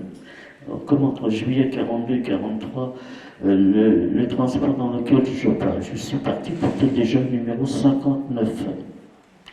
Vous voyez le nombre de gens qui avaient déjà été déportés pendant un an. Alors il leur fallait un minimum de 1000 personnes. Alors comme ils n'avaient pas toujours les 1000 personnes disponibles, parce que ces femmes qui étaient là, les femmes de prisonniers de guerre, ils pouvaient pas les déporter, il y avait quand même pas mal de personnes aussi qui étaient d'origine de pays qui étaient alliés avec les Allemands. Et leur pays d'origine n'avait pas donné l'ordre de les déporter, donc ils étaient là. Il y avait quand même beaucoup de gens à Drancy-Mec qui ne pouvaient pas être mis dans les transports. Donc, pour avoir des 1000 personnes, ils ont été à la fondation, à la maternité de Rothschild, où ils ont sorti des femmes qui venaient d'accoucher. Et à côté, il y avait une maison de retraite où ils ont sorti des personnes âgées pour compléter ce transport. Donc, on a été dirigé sur la gare de Bobigny, qui était à proximité, et là, il y avait un train qui nous attendait avec des centaines de wagons à bestiaux. Alors, ils nous ont mis, évidemment, ils nous ont propulsés dans ces wagons à bestiaux à 60-70 personnes, vous voyez la taille d'un wagon à bestiaux, et là, ils nous ont mis un seau avec de l'eau, parce que le 2 septembre 1943, il faisait chaud. Puis, vous savez, dans les wagons à bestiaux, il y a juste une petite lucarne, hein. C'est tout ce qu'il y a. Alors là, ils nous ont mis un seau avec de l'eau, ils nous ont mis un tonneau pour les mesures hygiéniques, et le train est parti. Alors, vous dire dans quelles conditions on a pu effectuer ce train, ces personnes qui étaient très âgées, qui tombaient par terre et qui ne pouvaient pas rester debout, on était serrés les uns contre les autres. Vous savez, ces femmes qui venaient d'accoucher avec des bébés qui hurlaient, il y avait quand même pas mal de femmes qui avaient été arrêtées avec des enfants, avec des familles nombreuses. Ça a été vraiment, le premier jour, ça a été vraiment l'enfer. Enfin, ça a duré 3 jours. Alors évidemment, le lendemain, le seau d'eau, il avait été épuisé, hein, tout le monde avait soif. Et puis le deuxième jour, alors ça a été encore pire, parce que là, il y a quand même pas mal de bébés qui sont décédés, enfin, ça a été... Et puis, ce fameux tonneau, pour les besoins, il était plein, il s'est renversé. Alors, on a fini le voyage, ça a duré 3 jours. Vous voyez dans quelles conditions on a effectué ce voyage, et finalement, le train s'est arrêté. Et là, les portes se sont ouvertes, et on est arrivé sur un quai en béton, un quai immense, qui faisait quelques kilomètres. Et là, on a vu arriver ce qu'on a su par après, les premières capots à coups de gourdin pour faire descendre tous ces gens des... Alors, vous savez, dans des wagons à bestiaux, il n'y a pas de marchepied. Alors, à coups de gourdin, les premiers qui sont descendus sont tombés. Hein. Alors, ça a été une véritable pagaille sur ces quais, parce qu'à coups de gourdin, pour faire descendre toutes ces personnes, ces femmes, ces enfants, ces personnes âgées, c'est pour aligner sur le quai, ça n'a pas été évident. Et là, on a vu arriver les premiers déportés, on les reconnaissait parce qu'ils avaient une espèce de pyjama rayé, puis d'une maigreur, et ils passaient derrière nous en nous disant ne prenez pas d'enfants avec vous, donnez-les aux personnes âgées. On ne comprenait pas parce que quand vous aviez des femmes qui avaient plusieurs enfants, nous on en prenait un ou deux pour les soulager un petit peu. Alors, comme ils partaient, je vous dis, furtivement derrière nous, parce que c'était un commando spécial qui venait récupérer les bagages et sortir les personnes qui étaient mortes dans les wagons. Alors finalement, on a vu arriver un Allemand avec un haut-parleur qui a commencé à dire les femmes, les personnes âgées, les femmes, les enfants qui sont fatigués par le voyage, qui pouvaient, parce que sur le quai, au bout du quai, il y avait des camions qui attendaient, avec une croix rouge, vous voyez, comme des camions sanitaires, qui attendaient sur ce quai, en disant que les personnes fatiguées, les personnes âgées pouvaient monter dans les camions. Comme le camp se trouvait à quelques kilomètres de là, je crois à 3 kilomètres d'où on est arrivé, c'est ce qu'ils ont appelé la Judenrampe, la rampe des Juifs. Parce que vous savez, les photos que vous voyez actuellement du camp de Birkenau, que vous voyez des rails, à l'époque elles n'existaient pas. Donc il y avait ces transports en camion. Alors là, il y a 630 personnes qui sont montées dans ces camions. Parce que tout le monde s'est précipité en disant s'il y a des kilomètres à faire, après le voyage de 3 jours dans l'état où on était, et nous, on a été pratiquement à 200 femmes encerclées par des capots en disant vous restez là, vous bougez pas. Et puis du côté des hommes aussi, ils ont fait un petit, comme ça, je crois 230 hommes qui ont été mis aussi de côté. Donc toutes les autres personnes sont montées dans les camions qui stationnaient, et à l'autre bout du quai, il y avait 3 Allemands avec il y en avait un qui avait une badine, et qui nous ont fait défiler une par une devant eux, en nous regardant des pieds à la tête. Et là, on a été sélectionnés à 106 femmes pour aller travailler dans le camp. Et toutes les autres, donc une centaine de femmes, ont été dirigées vers les camions. Et puis là, une fois que les camions étaient pleins, les camions sont partis et nous, on est partis à pied en direction du camp. Et là, quand on est arrivé devant le camp, c'était le camp de Birkenau qui dépendait du camp d'Auschwitz. Alors les portes se sont ouvertes, et là, on a vu une fumée affreuse, une fumée noire, on ne voyait rien. Des odeurs épouvantables. Alors, j'avais oublié de vous dire que moi, dans le camp d'Ancy, j'avais fait la connaissance d'une jeune fille qui avait 6 ans de plus que moi. Vous voyez, elle devait déjà avoir 20 ans, 21 ans, avec qui j'avais sympathisé et qui s'est trouvée à côté de moi à être sélectionnée parmi les 106 femmes. Donc, avec Marie, vous voyez, je peux vous dire, à la finale, on a été les 2 seuls rescapés de ce transport. Alors finalement, on a commencé à rentrer dans le camp, à marcher, puis on voyait cette fumée. Alors je lui disais à Marie, j'ai dit, écoute, on nous a parlé d'un camp de travail, ça doit être des usines, puisqu'on voyait cette fumée de partout. Et puis au fur et à mesure qu'on marchait dans l'allée centrale, alors on voyait des cadavres au bord de la route, au bord de cette allée, dans les fossés. On voyait des chiens qui couraient après des femmes qui avaient l'air de véritables squelettes ambulants. On se demandait où on est arrivé, on ne comprenait pas. On a marché. Il faut vous dire que tout le temps que j'ai passé dans ce camp de Birkenau, donc on était toujours avec des capots, avec des gourdins, marcher, ils ne savaient pas, il fallait courir. Alors vous savez, courir avec les capots derrière qui nous tapaient dessus pour qu'on aille plus vite. On est arrivé au fond de l'allée centrale. Et là, on nous a mis dans une baraque. On nous a dit qu'on allait prendre une douche. Alors, on était contents, parce que dans des tas de saleté où on avait débarqué, alors nous, la douche, on a eu une douche, puisqu'on avait été sélectionnés pour les travaux forcés. Alors la douche, c'était une douche froide, ni serviette, ni savon, puisque tout était resté sur les quais. Et puis une fois que la douche a été terminée, on nous a mis dans une autre salle où il y avait des grandes tables, avec des hommes derrière, alors qui nous ont entièrement rasés, et qui nous ont tatoué un numéro sur le bras, en disant que maintenant on n'avait plus d'identité, et dès l'instant où on était interpellé dans le camp, il fallait donner notre numéro en allemand. Alors, vous savez, quand on ne parle pas l'allemand, c'est pas évident. Alors vous saviez, il y avait quand même aussi des femmes militaires qui étaient dans le camp des Allemandes. Alors elles passaient dans les rangs, comme ça, et au hasard, elle demandait à une femme comment tu t'appelles. Elle donnait son nom, elle a été immédiatement matraquée parce que c'était son numéro qu'il fallait qu'elle donne. Alors évidemment, vous savez, dans ces conditions-là, on apprend vite. Alors là, une fois qu'on a été rasé et tatoué, on a demandé à ces hommes qui se trouvaient là, en disant, mais les personnes qui sont montées dans les camions, à quel moment est-ce qu'on va les retrouver? Alors ils nous ont dit, eh ben, on va vous expliquer comment ça fonctionne ici. Alors, il nous dit, regardez par les fenêtres, la fumée que vous voyez. Alors, ces personnes, les Allemands, La seule chose qu'ils avaient peur, c'était de la panique, de voir tous ces gens qui se paniquent. Alors pour les rassurer, les camions arrivaient devant les chambres, devant les douches. Alors dans les douches, il y avait un grand hall avec des porte-manteaux numérotés. Alors les Allemands leur disaient, déshabillez-vous, retenez bien le numéro du porte-manteau, comme ça en sortant, vous récupérez vos vêtements. Ben, les gens se déshabillaient, étaient contents d'aller prendre une douche, mais malheureusement, là, ces douches-là, c'était... les Allemands avaient fait des ouvertures dans le toit, et là, ils jetaient le fameux Zyklon B, le gaz, et tous ces gens étaient donc gazés immédiatement.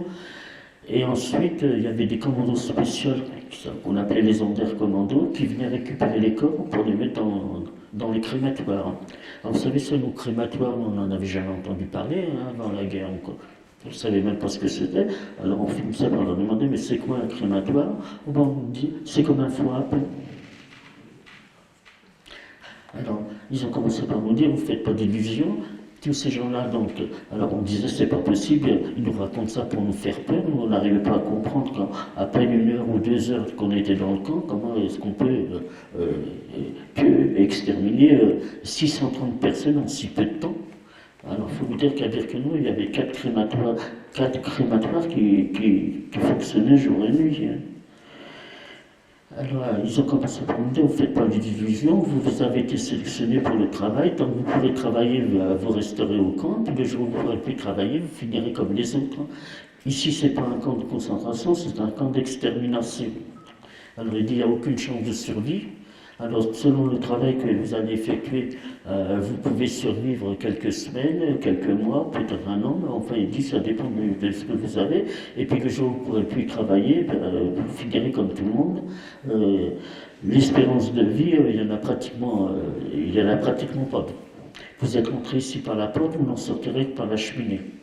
Alors, vous voyez, en peu de temps, on a eu l'explication comment fonctionnait ce camp. On n'y croyait toujours pas parce qu'on disait, ils nous racontent ça pour nous faire peur.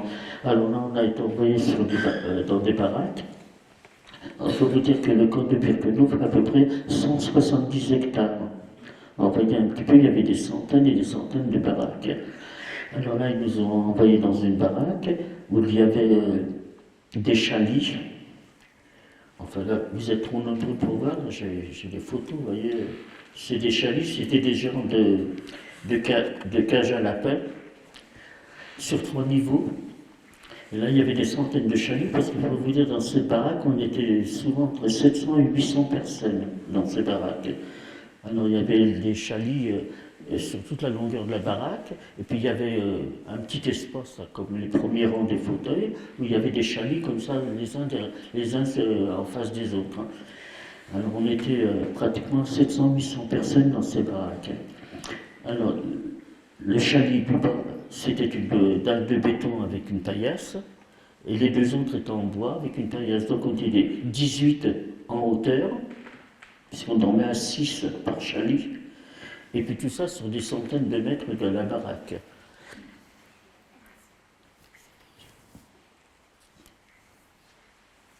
Ça, j'en parlerai après. Et puis, finalement, le matin, il y avait les chefs de baraque qui venaient à coups de matraque nous faire sortir du chalet pour aller à la pelle. Alors ça se passait à partir de 5h30 du matin. Alors il fallait déjà faire le tour de la baraque pour sortir les personnes qui étaient mortes. Il fallait les aligner devant les baraques pour les comptabiliser. Et nous, on était debout, sans bouger, comme ça, pour être comptabilisés. Donc c'était les femmes militaires qui nous comptabilisaient. Alors vous dire, comptabiliser des centaines de baraques, alors il fallait compter et recompter, parce qu'il fallait comptabiliser les personnes qui étaient mortes et celles qui étaient vivantes, parce que si on était rentré à 700 le soir pour dormir, il fallait qu'ils retrouvent les 700 personnes dans chaque baraque. Alors évidemment, au mois de septembre, en Pologne, il fait encore beau. Mais arrivé au mois d'octobre, il commence déjà à pleuvoir, et puis au mois de novembre, pareil, puis au mois de décembre, c'est la neige, et puis la température en Pologne, ça descend facilement à moins 10, moins 15. Alors, vous savez, on restait des heures à la pelle, en attendant que toutes les baraques soient comptabilisées. Et ensuite, on allait à la cuisine chercher ce qu'on appelait le café. Alors, c'était une eau colorée. Et là, on avait le droit à une tranche de pain et un petit carré de margarine. Et donc, on était désignés, comme on venait d'arriver, qu'on était relativement en bonne santé, on était désignés pour les travaux extérieurs. Donc, on sortait du camp. Alors, vous voyez, déjà, quand on voit la longueur, l'espace entre où on était dans la baraque et à la sortie du camp, donc on sortait du camp et là, on était encadré par les SS parce qu'ils avaient leur logement de fonction dehors du camp. Et puis avec les capots qui suivaient, donc il fallait déjà courir pour aller jusqu'au lieu de travail. Alors la première semaine, ils nous ont fait un travail qui était complètement inutile. Il y avait des montagnes de grosses pierres qu'il fallait transporter d'un endroit à un autre. Et puis une fois qu'on les avait mis d'un côté, il fallait les mettre de l'autre. Et ça, pendant une semaine, ça servait strictement à rien. C'était pour savoir si on était capable de tenir le coup. Alors évidemment, quand on rentrait de ce travail, il y avait des femmes qui étaient épuisées parce qu'il faut vous dire que c'était 12 heures par jour. Alors sans manger, sans rien, on avait juste ce qu'on avait reçu le matin, la tranche de pain, du petit carré de margarine. Alors finalement, le soir, quand on rentrait, il fallait ramener les gens qui ne pouvaient plus marcher. Et là, à l'entrée du camp, il y avait, alors là, ça a été l'angoisse perpétuelle, c'est qu'il y avait quand même toujours un ou deux Allemands qui étaient à l'entrée du camp et qui refaisaient la sélection, qui nous regardaient si on était encore capable de retravailler le lendemain. Alors évidemment, toutes ces femmes qu'on ramenait, qu'on traînait avec nous pour les ramener au camp, elles étaient mises de côté, elles allaient directement au crématoire.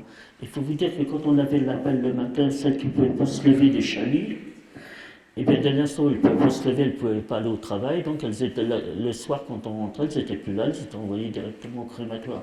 Alors évidemment, pour ces femmes qui étaient dans le camp, elles savaient très bien que si elles n'allaient pas travailler, qu'on ne les retrouverait pas le soir. Alors vous savez, c'était toujours l'angoisse le soir de savoir dans quelle file on allait être. Alors finalement, là, on allait de nouveau à la cuisine pour aller chercher la soupe. Alors dans des tonneaux. Et là, comme on venait d'arriver, on n'avait rien, puisqu'on n'avait pas de bagages, on n'avait rien. Alors ils nous ont donné des grandes gamelles en fer, vous voyez, complètement rouillées. Et là, ils nous versaient la soupe. Alors on avait une gamelle pour 4. Alors vous savez, comment on mange quand on n'a pas de cuillère et qu'on est 4. Alors évidemment, on essayait de se passer la gamelle de l'une à l'autre. Et là, vous aviez les capots, puis les femmes allemandes qui étaient là, qui ricanaient en disant, vous avez dit, regardez les juifs, ce ne sont pas des êtres humains, ils se comportent comme des chiens. Alors, vous voyez, tout était fait pour nous, en dehors des travaux forcés qu'on avait. Et ils faisaient tout pour essayer de nous déshumaniser. Alors nous, on était notre petit groupe de Français, on disait dans le fond, on va pour se donner un spectacle, parce qu'il faut vous dire que dans le camp, vous aviez quand même des transports qui avaient des commandos privilégiés, parce qu'il y en avait un travail à l'intérieur du camp. C'était une baraque qu'ils avaient baptisée le Canada, parce que tous les bagages qui étaient sur le quai arrivaient là, et les bagages étaient triés par ces femmes. Donc elles avaient déjà un emploi privilégié, et puis dans ces baraques, dans ces bagages qu'elles triaient, souvent ils trouvaient de la nourriture, ils trouvaient des objets plus ou moins de valeur qui servaient de troc. Alors quand on a vu comment que ça fonctionnait, et ben pour avoir chacun sa gamelle, on donnait une tranche de pain et on avait la gamelle. Le lendemain, on donnait notre carré de margarine pour avoir une cuillère, pour pouvoir manger chacun dans sa gamelle. Et là, on était obligé, avec une ficelle qu'on avait autour de la taille, d'attacher la gamelle pour ne pas se la faire voler. Alors, vous savez, l'angoisse du camp, c'était permanent parce qu'il fallait se méfier déjà des capots. Parce qu'en 1943, disons que ça a été supprimé en 1944, mais en 1943, les capots, elles avaient l'ordre de tuer tant de personnes par jour. À coup de matraque, comme ça. Bon. Mais enfin, l'année d'après, en 1944, c'était différent. Alors, vous dire, fallait se méfier des capots, fallait se méfier parce que là, le camp de Birkenau, c'était la tour de Babel, parce que faut vous dire qu'en 1943, les Allemands avaient pratiquement occupé toute l'Europe, les transports arrivaient de l'Europe entière. Alors évidemment, c'était pas facile. Alors, comment vous dire, donc, fallait se méfier de tout le monde.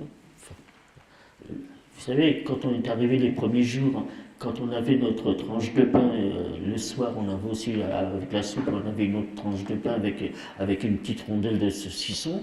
Donc on essayait de cacher ça à l'endroit où on dormait. Vous savez, on met sous la tête, là, pour garder quelque chose pour le lendemain. Eh bien, vous aviez beaucoup d'Ukrainiennes, des Polonaises, enfin, parce qu'il n'y avait pas que des Juifs, hein, il y avait aussi beaucoup parce qu'au fur et à mesure que les Allemands occupaient les pays, ils déportaient donc tous ces gens-là qui étaient dans les camps. Donc elles venaient comme une meute pour nous voler ce qu'on avait. Alors il fallait déjà se méfier. Alors vous savez, on comprend vite hein, comment il faut s'organiser pour survivre dans un camp. Alors il y en avait une qui ne dormait pas et qui faisait le guet. Alors quand elle voyait arriver les Ukrainiennes ou les Polonaises pour nous voler, et bien finalement c'était la bagarre dans le baraque. Vous savez, on apprend à survivre très difficilement hein, dans ces conditions-là. Et puis finalement, après on a été donc travailler, après la quarantaine, donc toujours à l'extérieur, sur un chantier qui se trouve à 3 km du camp. Et là on nous a donné des brouettes en bois avec 2 manches devant et 2 manches derrière. Et pour ramener des matériaux, c'est-à-dire il y avait des grandes planches de bois, il y avait des pierres, il y avait de la ferraille pour ramener au camp, parce que comme je vous avais dit, les Allemands avaient pratiquement occupé toute l'Europe, il fallait agrandir le camp. Donc ces matériaux servaient pour faire de nouvelles baraques. Enfin, ça n'a jamais été fait, parce qu'ils n'ont pas eu le temps. Alors finalement, on faisait ce travail 12 jours par jour, et comme je vous disais, on ramenait les personnes qui ne pouvaient plus marcher, il y avait toujours la sélection. Et le soir, après la soupe, on avait l'opportunité d'aller dans une baraque qu'on appelait les latrines. Alors les latrines, c'était le même genre de baraque que celle où on dormait. Vous voyez qu'il y avait la même dimension. Alors c'était des trous qui étaient creusés. Vous voyez, des bêches sur des centaines de mètres. Et là, évidemment, on avait l'opportunité de rencontrer des gens qui étaient dans les autres baraques. Parce que nous, on connaissait que les gens qui dormaient avec nous, qui travaillaient avec nous. Mais les autres baraques, on n'y avait pas accès. Et alors là, il y en avait plusieurs comme ça dans le camp. Donc, j'étais arrivé comme ça jusqu'au mois de décembre 1943. Et le premier hiver. Et pour vous dire, sur les 106 femmes, en décembre 1943, au bout de 3 mois, on n'était plus que 50. Il y en avait déjà la moitié qui étaient décédés. Alors évidemment, à chaque fois qu'il y avait un transport qui arrivait de France, on essayait de reconstituer notre petit groupe, parce qu'on essayait de rester en contact au niveau de la langue, hein, parce que ça parlait toutes les langues. Alors finalement, arrivé en décembre 1943, j'étais donc dans ces fameuses latrines qu'on avait appelées, si vous voulez, radio-chiottes, excusez-moi l'expression, ça portait bien son nom, parce que les capots, elles restaient devant la porte tellement ça sentait mauvais. Alors là, on avait l'avantage, c'est que tous les transports qui arrivaient, on avait des nouvelles de ce qui se passait dehors, si vous voulez, dans tous ces pays. Alors on savait que les Allemands reculaient en Russie. Alors on se disait, bon, la Russie c'est pas loin de la Pologne, on a une chance d'être libérés, ça nous remontait le moral. On savait que les Alliés commençaient à se bouger, enfin on avait des nouvelles de ce qui se passait à l'extérieur avec tous ces transports qui arrivaient. Pour vous dire que le dernier transport qui a quitté Paris portait déjà le numéro 77 et ils ont été déportés en juillet 1944 alors que Paris était libéré au mois d'août 1944. Vous voyez, le transport des Juifs était prioritaire. Hein. On peut dire que jusqu'au dernier mois, ils ont continué. Hein. Alors finalement, dans cette baraque, eh bien, j'ai vu ma sœur. Alors là, ça a été quelque chose d'affreux parce que ma sœur, les jours de cette rafle, elle avait été chez une de mes tantes qui habitait dans le quartier de Belleville, mais dans les hauts de Belleville. Elle avait été chez ma tante et elles s'étaient parties toutes les deux parce que là où elles habitaient, je crois que ma tante c'était la seule juive, enfin finalement il n'y avait pas eu de rafle, enfin elles se sont méfiées, elles sont parties chez une amie de ma tante qui habitait à Montfermeil, donc elles sont restées là jusqu'au mois de novembre. cachés. Et elles pensaient que c'était un peu plus calme. Elles sont revenues pour chercher quelques vêtements, quelques affaires. Et puis en sortant de là, elles ont été dénoncées. Ma tante et ma soeur ont été arrêtées donc en novembre 1942. Donc elles ont été à Drancy. Et là, elles ont été déportées en février 1943. Alors, vous voyez, moi j'ai retrouvé ma soeur en bon, je vais y arriver. En décembre 1943, ça fait presque 10 mois que ma soeur était là. Mais je ne l'ai pas reconnue, c'est elle qui m'a reconnu. Alors évidemment, les retrouvailles ont été vraiment un peu plus pénibles. Hein. Alors quand elle m'a demandé où je travaillais, que je disais que je travaillais dans les commandos extérieurs, elle savait très bien qu'on ne pouvait pas venir en hiver, hein, à creuser dans la neige, c'était pas possible. Alors finalement, elle avait fait la connaissance d'une jeune femme, c'était une Belge, qui s'appelait Mala, et qui travaillait dans les bureaux allemands, comme elle parlait plusieurs langues, elle servait d'interprète. Et c'est elle qui avait le fichier de tous les commandos qui travaillaient dans le camp. Alors, elle a quand même sauvé pas mal de gens, cette personne. Et là, c'est elle qui avait les fiches pour les commandos, donc en falsifiant les fiches, il y avait tellement de personnes qui mouraient. C'était une véritable hécatombe, donc elle a réussi en falsifiant les fiches à nous faire sortir de ce commando avec mon ami Marie. Et nous ont mis à travailler dans une baraque à l'intérieur du camp pour faire du tissage. Alors là, on était déjà à l'abri des intempéries. Hein, parce que personne ne pouvait travailler l'hiver dans la neige, hein, c'était pas possible. Alors je suis resté alors là, ce travail, ils appelaient ça la Weberas, c'était le travail de tissage.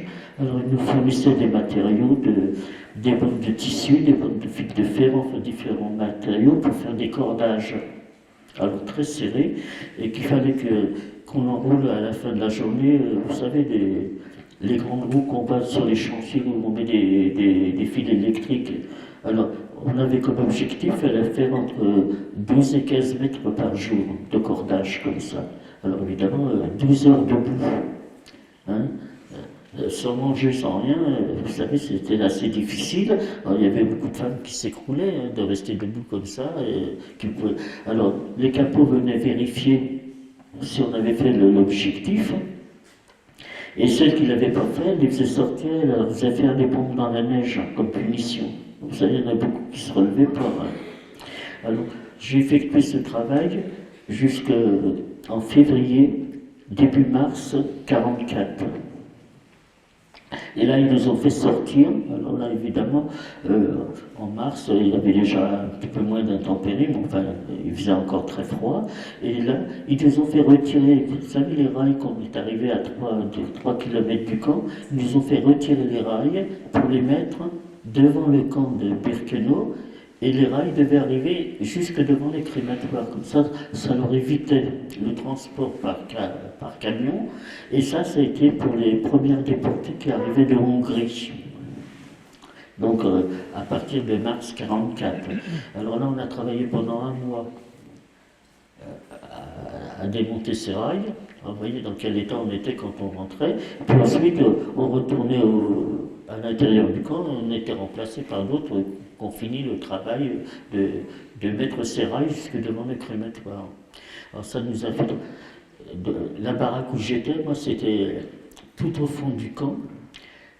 Et il y avait quelques arbres qui nous cachaient. Et on avait juste un crématoire qui était en face de nous. Alors vous savez, on voyait toutes ces femmes qui étaient déjà...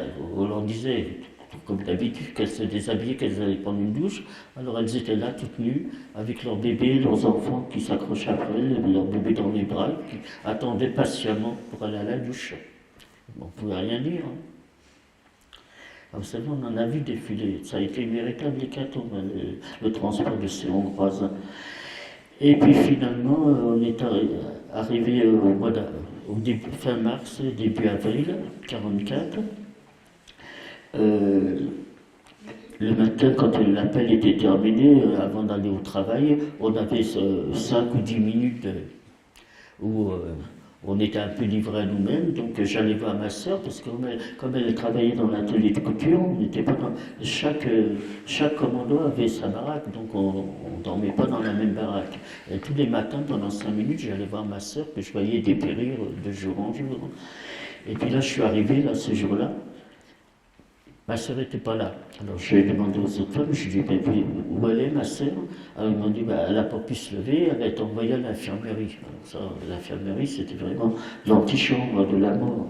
Moi je me suis précipité à l'infirmerie, et là évidemment j'ai vu ma sœur allongée sur une paillasse. Elle était couverte de plaies qui saignaient, elle crachait du sang, elle était dans un état épouvantable. Alors je lui ai dit, écoute Fanny, tu ne peux pas rester là, tu sais très bien ce qui va arriver, parce que les personnes qui n'allaient pas au travail, on ne les retrouvait plus quand on rentrait. Hein. Alors je lui ai dit, écoute, je vais t'aider à te lever, tu vas sortir. Hein. Alors elle me dit, non, pour moi c'est la fin. Elle dit, j'ai essayé de tenir le coup jusqu'au bout. Elle me dit, c'est fini pour moi. Elle dit, la seule chose que je regrette, c'est pas d'être monté dans des camions. Parce que ces gens-là, ils ne savaient pas où ils allaient. Et puis finalement, elle a fini par se soulever un petit peu, elle m'a pris dans ses bras, elle me dit, écoute, la guerre va bientôt finir, toi tu es jeune, tu as l'air de tenir le coup, elle me dit, tu me promets que si tu as une chance de revenir, de raconter ce qui s'est passé dans ces camps, ce que les hommes ont été capables de faire à d'autres personnes, elle me dit, surtout tu me promets, puis finalement, j'étais obligé de partir. Hein. Elle est retombée sur sa paillasse et quand je suis revenu le soir, elle n'était plus là. Donc pour moi, vous savez, ça a été terrible parce que de toute ma famille, c'est la seule personne que je savais qu'elle était vraiment passée au crématoire. Parce que on faisait encore des illusions parce que je savais que toute ma famille avait été arrêtée. On a toujours l'espoir de dire, ils sont peut-être passés dans un autre camp, que c'était peut-être différent. Vous savez, et puis vous savez, j'avais toujours l'espoir de dire aussi, moi, quand je suis arrivé dans le camp, que j'ai vu comment que ça fonctionnait, et à l'allure où les gens mouraient, hein, je me suis dit, moi, j'ai 15 ans, je ne peux pas mourir à 15 ans, j'avais un blanc dans la tête et ça m'a suivi pendant toute ma déportation.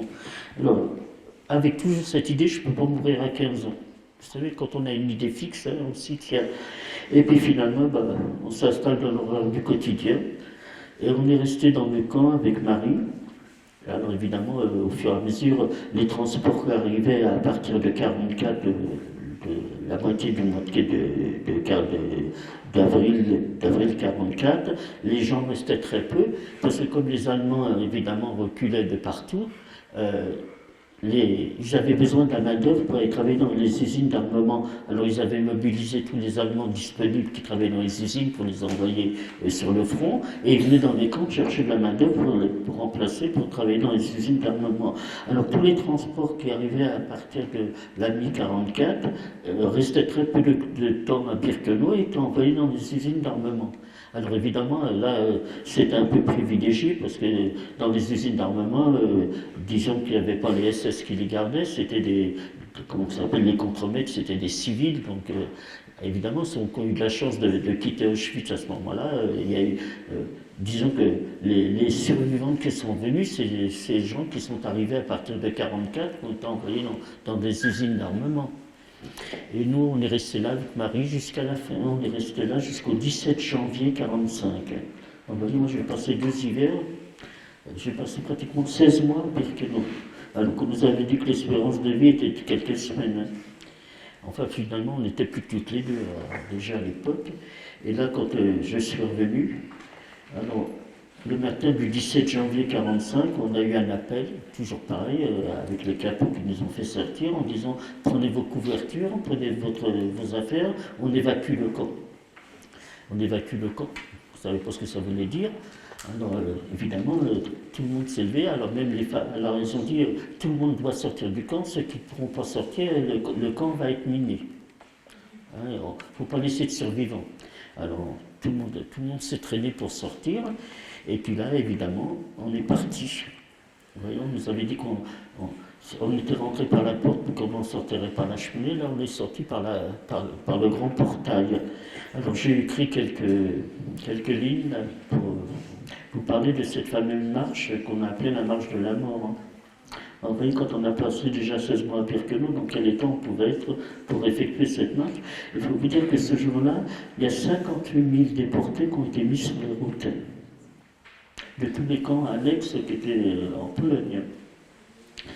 Alors, lorsqu'en début de matinée, des milliers de déportés sont rassemblés sur la place d'Appel, une température glaciale, moins 15 degrés, nous fait vivre l'hiver le plus rude depuis 1942.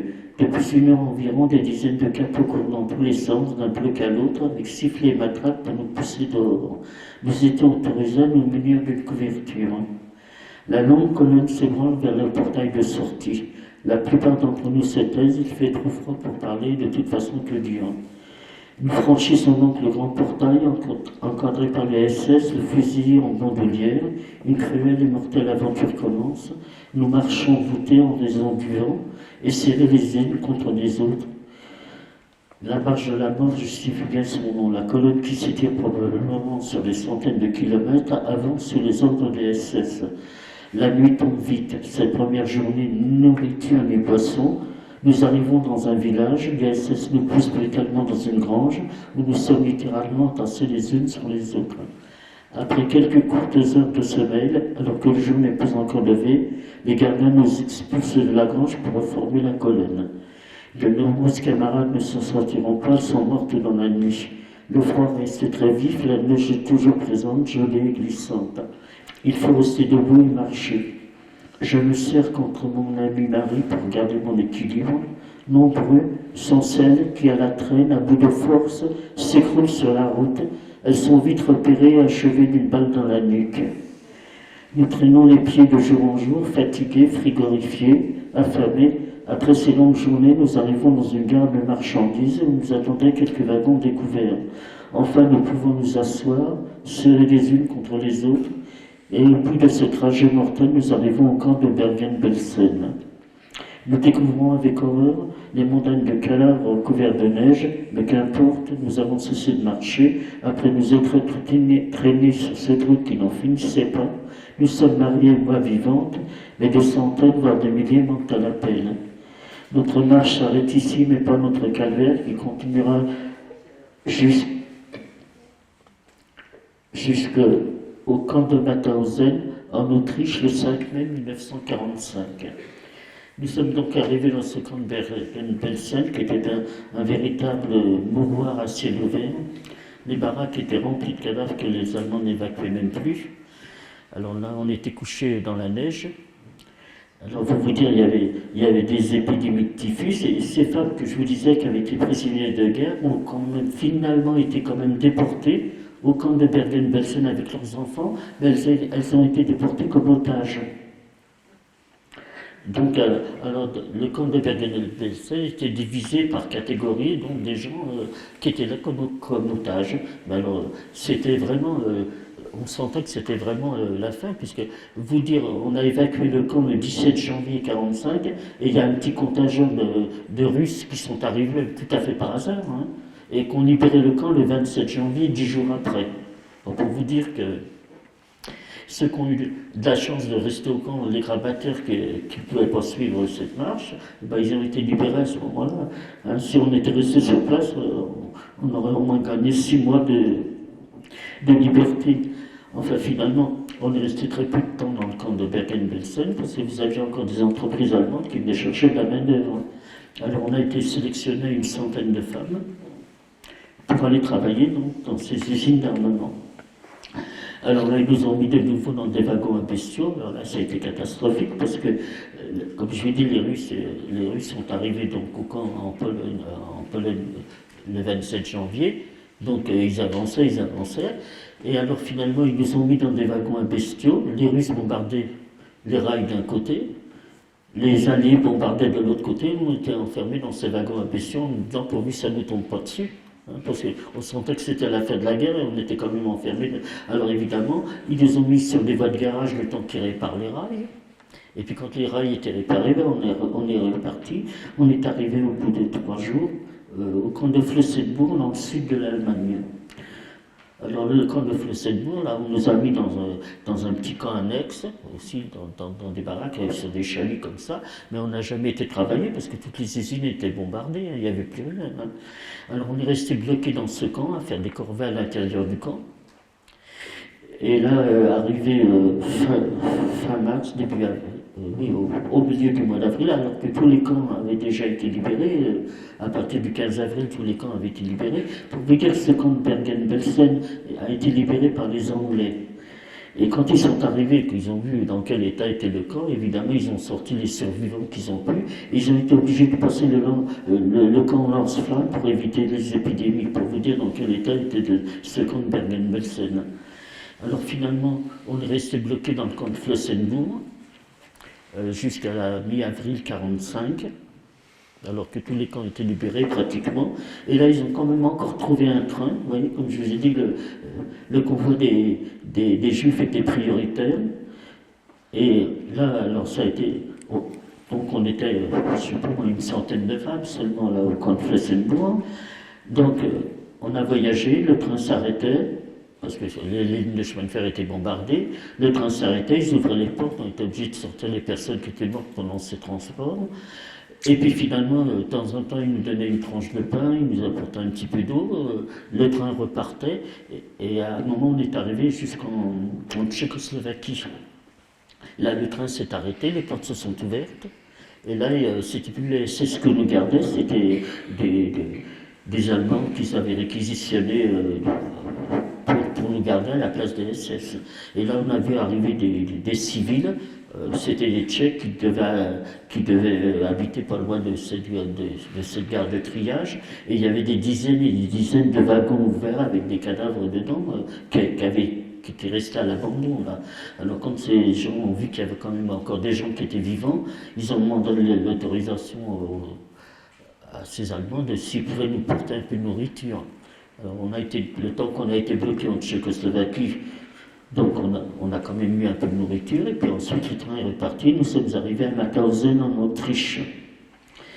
Et alors là, quand nous sommes arrivés, évidemment, de la gare, on est parti à pied jusqu'au camp de Mauthausen, et là, tout le long de la route, là, c'était en Autriche, il y avait les Autrichiens qui étaient au bord de leur maison pour voir passer tous ces convois qui arrivaient. Ils nous jetaient des pierres. Vous savez, où le camp a été libéré, ils ne savaient pas qu'il y avait un camp à côté de chez eux.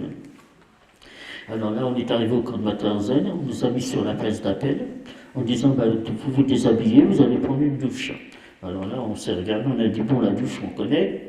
Voilà. Alors il nous disait, alors on leur a dit, il n'en est pas question, nous la douche, il n'en est pas, on sait ce que c'est des chambres à gaz, alors il n'en est pas question, si on doit mourir, on va rester debout sur la place d'appel, on n'ira pas dans une chambre à gaz.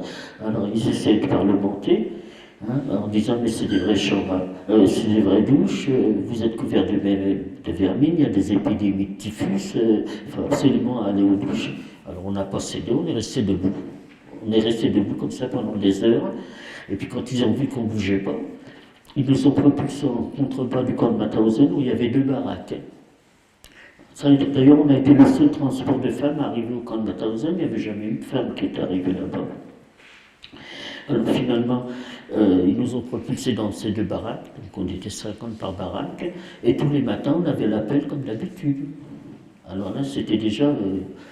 au mois d'avril 1945, vous vous rendez compte, la guerre, il y avait longtemps qu'elle était terminée de partout. Et alors finalement, tous les matins, on avait l'appel. Et il venait, de temps en temps, il nous donnait quand même quelque chose à manger, évidemment. Plus ça allait, plus ça devenait pénible. Et on est arrivé comme ça jusqu'au 5 mai 1945. Là, on avait l'appel le matin. Alors j'étais toujours avec mon ami Marie, parce qu'on ne s'est jamais quitté. Et puis là, elle m'a sorti de fort de la baraque, mais je ne voulais même plus aller à l'appel. Vous voyez, autant que j'avais, quand j'étais à Birkenau, que j'avais toujours dans l'idée que je ne pouvais pas mourir, il fallait que je m'en sorte. Et là, je me suis dit, bon, c'est fini. On se rendait bien compte qu'ils ne pouvaient plus nous envoyer nulle part. Toute l'Allemagne était démolie, bombardée. Alors je lui ai dit, on va finir ici, moi c'est plus la peine d'aller à l'appel, je ne veux plus sortir. Donc elle m'avait sorti de force le matin, c'était un samedi. Et puis on est retourné dans nos baraques, et puis en fin de matinée, il faisait beau. Au mois de mai, il a fait beau ce jour-là. Donc on avait une petite cour devant les baraques. Donc on était assis par terre, à essayer de se réchauffer un peu au soleil. Et puis en levant la tête, la forteresse de Mauthausen était sur une hauteur. On a vu un drapeau blanc. Et puis là, on a vu descendre des déportés en courant. vers nous en disant ne restez pas là, les Allemands sont partis, ils ont ouvert les portes, ils ont parti, mais ils ont dit qu'ils allaient revenir, qu'il ne fallait pas qu'ils laissent de survivants. À chaque fois qu'ils évacuaient un camp, c'est ce qu'ils disaient. Hein. Alors ils nous disaient ne restez pas là parce qu'ils vont revenir, ils vont tuer tout le monde, les portes sont ouvertes, on peut s'en aller. Alors eux, ils sont partis en disant si vous voulez, vous nous suivez, mais on ne vous attend pas. Alors vous savez, comme le matin déjà, je me dis, je ne voulais pas me lever, hein, je tenais plus debout. Alors mon ami, puis on était 3 ou 4 autres femmes dans la baraque, parce que toutes les autres, elles étaient couchées, elles ne pouvaient pas bouger. Alors elle me dit, qu'est-ce qu'on fait? Je dis, veux-tu qu'on aille? Puis je dis, si on sort du camp, ça se trouve, ils vont nous attendre au coin, là, ils vont nous tirer dessus. Elle me dit, écoute, on va risquer le coup, donc on est sortis avec Marie, puis 3 ou 4 femmes qui nous ont suivis. On a longé un sentier. On est arrivé comme ça, je ne sais pas combien de temps on a marché, on n'a pas dû marcher très longtemps. On est arrivé dans une clairière où il y avait un bâtiment, c'était un ancien couvent qui avait été transformé en hôpital militaire pour les SS qui avaient été blessés au front. Et devant la porte de cet hôpital, il y avait des prisonniers de guerre français qui étaient là, qui travaillaient donc, dans cet hôpital. Alors évidemment, on est tombé devant eux et ils nous ont ramassés. Ils avaient leur baraque dans le fond du jardin, donc ils nous ont emmenés jusqu'à leur baraque. Là, ils ont essayé de nous nourrir, mais on ne pouvait plus rien avaler. Et finalement, les Allemands ont capitulé le 8 mai, 3 jours après, le 8 mai 1945. Donc, ils ont capitulé, la guerre était terminée. Et il y a un petit contingent d'Américains qui ont occupé cet hôpital. Évidemment, parce qu'il y avait des SS qui étaient soignés là-dedans. Alors, évidemment, ils sont venus nous récupérer. Quand ils ont su qu'on était dans les baraques des prisonniers, là, ils sont venus nous récupérer. Donc évidemment, la première chose qu'ils ont fait, c'est nous désinfecter. Hein. Et puis ensuite, ils nous ont fait prendre une douche. Alors, ils nous ont pesé. Je ne pesais plus que 32 kilos. Il était temps que ça se termine. Et ensuite, quand ils nous ont passé des examens un peu plus approfondis, on avait attrapé le typhus, parce que les 2 baraques où on était dans le camp de Mauthausen, c'était l'ancienne infirmerie du camp. Alors là, évidemment, la chance qu'on a eue, c'est que dans toutes les armées, il y a des médecins militaires, donc on a été soignés. Alors on est resté là jusqu'à fin mai 1945 dans cet hôpital. Alors évidemment, là, on commençait à refaire un peu surface, à tenir à peine sur nos jambes, parce que vous savez, 3 semaines après, on ne peut pas dire qu'on était vaillants. Là, ils nous ont emmenés dans un petit aérodrome, on a été rapatriés dans un avion militaire américain sur Villa Coublay. Alors là, quand on est arrivé à Villa Coublay, il y a un bus qui est venu nous chercher, qui nous a emmenés à l'hôtel Lutetia. C'est un hôtel qui avait été réquisitionné pour recevoir les déportés, les survivants. Alors quand on est arrivé à l'hôtel Lutetia, il y avait évidemment des centaines de personnes qui étaient là avec des photos en disant vous avez connu un tel. Et on tenait à peine debout, finalement on a fini quand même par rentrer à l'hôtel Lutetia. Et là évidemment quand on est arrivé dans l'hôtel, ils ont commencé par nous désinfecter alors que finalement on n'avait pas encore les cheveux qui avaient repoussé, on avait des plaies un peu partout. Alors ils ont commencé à nous désinfecter, alors quand on est revenu, les Américains nous avaient quand même, on prenait des douches quand même pratiquement tous les jours, ils nous ont donné des vêtements potables si vous voulez, mais bon, on n'avait pas besoin d'être désinfecté en revenant, enfin c'était officiel ça. Ensuite ils nous ont fait une carte d'identité provisoire. Ensuite, on a passé une petite visite médicale. Ceux qui étaient très malades ont été envoyés dans les hôpitaux. Puis les autres, elles sont passées dans un bureau où on leur a donné de l'argent. Enfin, on leur a donné un petit pécule en disant... Et puis il y a des gens qui attendaient dehors, avaient le droit de rentrer dans l'hôtel. Ils avaient mis des affiches avec les noms des survivants. Donc ceux qui avaient de la chance de trouver de la famille, ils passaient dans un bureau, on leur donnait un peu d'argent en disant bon, maintenant, vous avez vos papiers d'identité, vous avez un peu d'argent, vous avez de l'argent, vous avez de la famille, maintenant vous rentrez chez vous. Voilà, quand on a été reçu à l'hôtel Lutetia. Alors le problème se posait, mon amie Marie, je lui dis qu'elle avait 6 ans de plus que moi, elle avait été fiancée avant d'être déportée, et son fiancé venait régulièrement voir si elle revenait. Et ce jour-là, il était là. Donc, elle est partie, donc une fois que toutes les formalités ont été terminées, alors pour moi, il y a eu, enfin pour moi, pour beaucoup d'adolescents, enfin quelques adolescents qui étaient revenus, il y avait le problème. Moi, j'ai été déporté à 15 ans, je suis revenu à 17 ans pratiquement, et la majorité était à 21 ans. Alors évidemment, ils nous ont bloqués dans l'hôtel, hein, ils ne pouvaient pas nous laisser partir. Hein. Alors, ils ont dit, écoutez, vous allez patienter pendant 48 heures, il y a des associations qui vont venir vous récupérer si personne ne vient vous chercher. Alors Marie, elle est partie avec son fiancé, elle m'a dit, écoute, on viendra dans 48 heures pour voir, pour savoir où tu es, quoi. Alors finalement, effectivement, au bout de 48 heures, il y a une association qui est venue, c'était l'OSE, l'œuvre de secours aux enfants, qui sont venus nous récupérer. Alors quand je leur ai demandé où c'est qu'ils nous emmenaient, ils nous emmenaient de nouveau dans un orphelinat. Alors vous pensez que, moi à 17 ans, j'avais pas l'air d'une gamine, hein, c'était fini ce temps-là. Hein. J'avais plutôt l'air d'une vieille femme. J'aurais dit, moi je ne vais pas dans un orphelinat. Hein. J'y avais été pendant l'occupation pendant un an, j'avais pas envie de recommencer.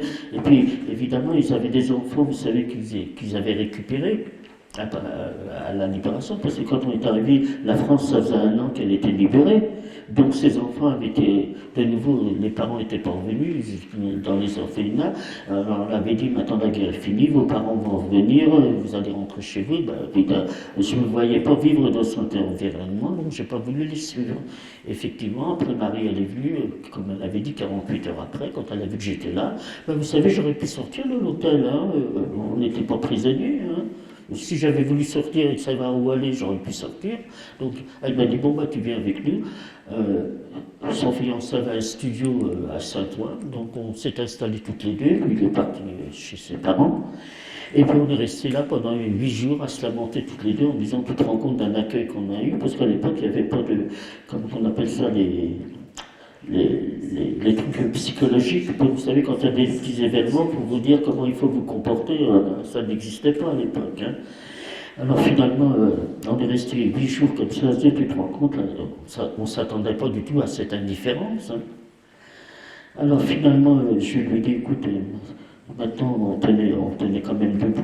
Alors je lui ai dit, écoute, est-ce que tu veux venir avec moi? Je vais retourner à Belleville, voir si je retrouve quelqu'un de ma famille, ou voir ce qui se passe. Donc on est partis toutes les deux.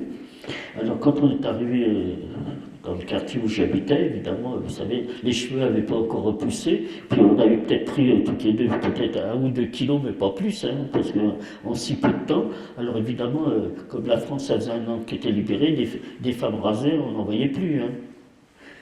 Alors évidemment, il y a eu un petit attroupement vers nous, qui sont venus vers nous en nous disant, mais qu'est-ce qui vous est arrivé, racontez-nous. Alors on a commencé à vouloir leur parler, enfin leur expliquer ce qui nous est arrivé.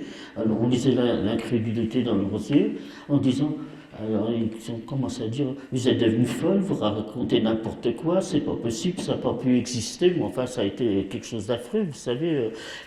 Ça s'agitait dans tous les sens en disant qu'on disait n'importe quoi, qu'on était devenus folles. Et puis finalement, il y a un monsieur qui me regarde et qui me dit, vous êtes revenus si peu nombreux, qu'est-ce que vous avez fait vous pour revenir et pas les autres? Alors finalement, on a été pratiquement culpabilisés d'être revenus. Alors on s'est tu parce que personne n'a voulu nous croire. Vous voyez, exactement comme ces réfugiés allemands qui sont arrivés en 1933, qu'on n'a pas voulu les croire non plus, parce que c'était tellement inimaginable. Alors, on s'est tué comme ça pendant des décennies, on n'avait pas le droit de parler. On n'avait pas le temps de parler parce que quand De Gaulle est arrivé, a repris les rênes de la France quand il y a eu la libération de Paris, il lui a fallu des hauts fonctionnaires. Pas des hauts fonctionnaires. Il a pris ce qui était en place. Ce qui était en place, c'était Papon, Touvier, tout ça, qui avait fait les fiches pour faire déporter les Juifs de France. Alors c'est pas avec ce genre de gouvernement qu'on aurait eu droit à la parole. Les seuls qui ont eu droit à la parole, ça a été les déportés résistants, les déportés politiques. Alors eux, évidemment, ils ont été reçus en fanfare, et c'était tout à fait normal, parce que quand ils se sont engagés dans la résistance, ils savaient très bien que s'ils étaient arrêtés, ou ils seraient déportés ou fusillés, donc ils savaient les risques qu'ils prenaient. Alors eux, ils ont eu le droit de parler de leur expérience dans les camps, mais les Juifs, on a vraiment été les oubliés de l'histoire. Hein. Il a fallu pratiquement 30 ans avant qu'on ait le droit à la parole. Et pour vous dire que tous les présidents successifs qu'il y a eu après la guerre, après De Gaulle, n'ont jamais voulu reconnaître la responsabilité du gouvernement français dans la déportation des Juifs de France. Parce que c'était tellement facile, on jouait sur les mots. Parce que quand le Pétain est arrivé au pouvoir, il a supprimé la République française, et la partie qu'il occupait lui, ça s'appelait l'État français. Alors, voyez, on joue sur les mots. C'est pas la République française qui avait déporté les Juifs, c'était l'État français. Il y a beaucoup de raisons qu'eux, ils reconnaissent leur responsabilité. Et il a fallu attendre jusqu'en 1995 pour que le président Chirac finisse par reconnaître la responsabilité de la déportation des Juifs de France. Alors évidemment, le retour a été assez pénible parce que ceux qui ont eu la chance de retrouver de la famille, vous voyez par exemple, vous avez certainement entendu parler d'une dame qui témoigne aussi encore beaucoup, elle a plus de 97 ans, elle continue toujours à témoigner, Ginette Kolinka. Donc elle a été déportée avec son père et son petit frère, évidemment, qui n'ont pas survécu. Et elle, quand elle est revenue, elle a eu de la chance, elle a retrouvé sa mère, elle avait 4 sœurs, elle a retrouvé, donc sa mère, ils n'avaient jamais été inquiétés. Bon, elle a été dorlotée, chouchoutée, soignée. Vous savez, on a eu une enfance, on a eu une date déportation, on a eu le retour, et personne n'a eu la même expérience. Alors finalement, moi je me suis retrouvé avec Marie, puis au bout de quelques mois, évidemment, ils se sont mariés, hein, parce qu'elle avait largement l'âge de se marier. Alors évidemment, la cohabitation à 3, quand on se marie, c'était pas évident. Et là, il y a la première association d'anciens déportés qui commence à fonctionner, qui s'appelle la FNDRP.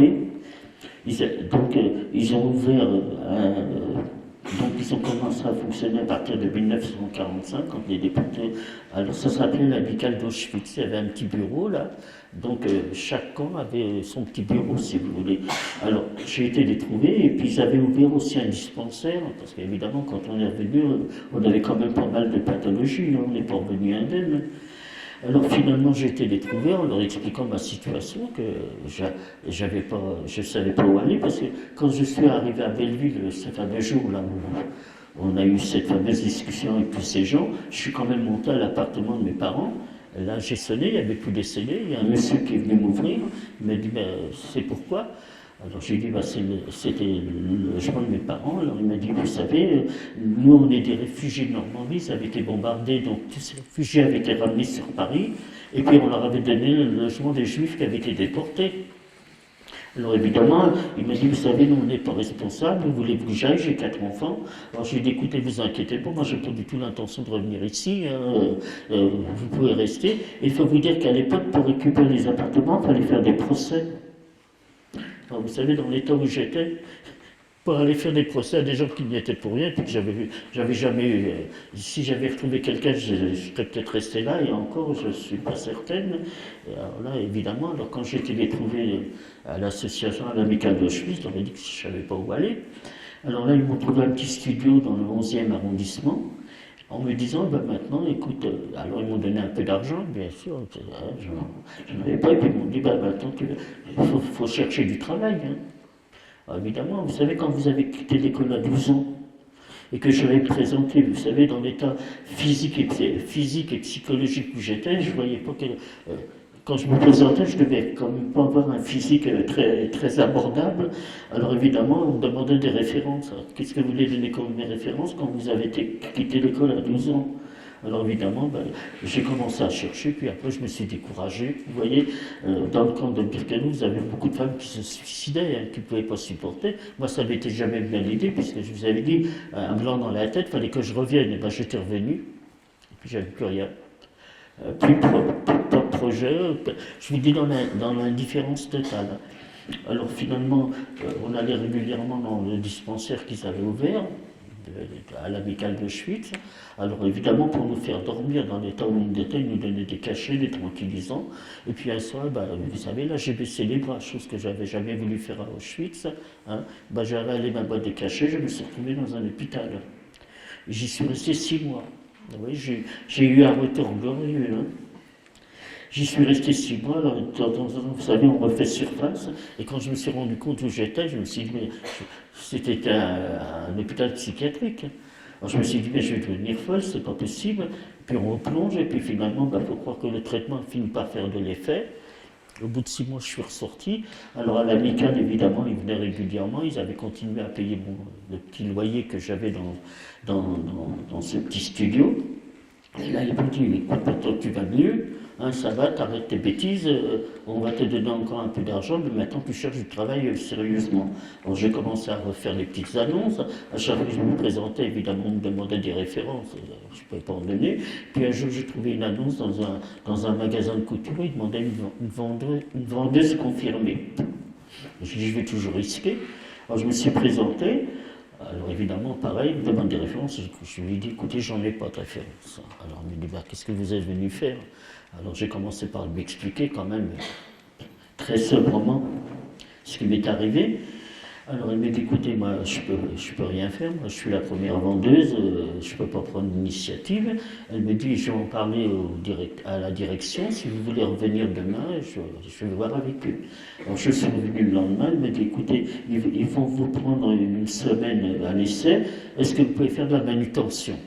Je dis oui, c'est de la manutention, vous savez, accrocher des vêtements, replier des vêtements que les clientes essayaient, et puis de faire un peu de ménage, ça je pouvais le faire. Hein. Alors, je suis resté une semaine dans ce magasin et le samedi, cette dame est venue me retrouver en me disant « On est ennuyé, il y a une vendeuse qui n'est pas venue travailler parce qu'elle est malade, est-ce que vous voulez essayer de la remplacer ?» Je dis « Je vais toujours essayer. » Il faut croire que j'ai fait l'affaire parce que j'y suis quand même resté 8 ans dans ce magasin. Bon, là, ça commençait déjà, je recommençais à faire un peu surface. Alors évidemment, j'avais mon travail, j'avais mon petit studio, j'avais des collègues, bon, bah ça allait, mais enfin, le soir, vous savez, quand on se retrouve tout seul, c'est pas évident. Hein. J'avais toujours peur de retourner dans la déprime.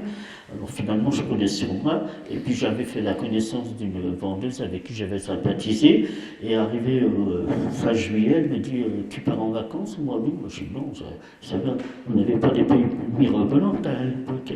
Alors je dis non, j'ai pas d'argent pour partir en vacances. Alors elle me dit bah, moi je pars, j'ai loué avec une amie un petit studio à Saint-Bréval-les-Pins, côté de Nantes.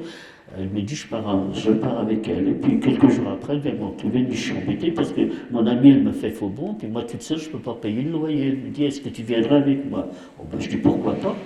Donc on est partis toutes les deux. Vous voyez, j'avais 20 ans, c'était en 48. Et puis ça a été mes premières vacances, c'était formidable.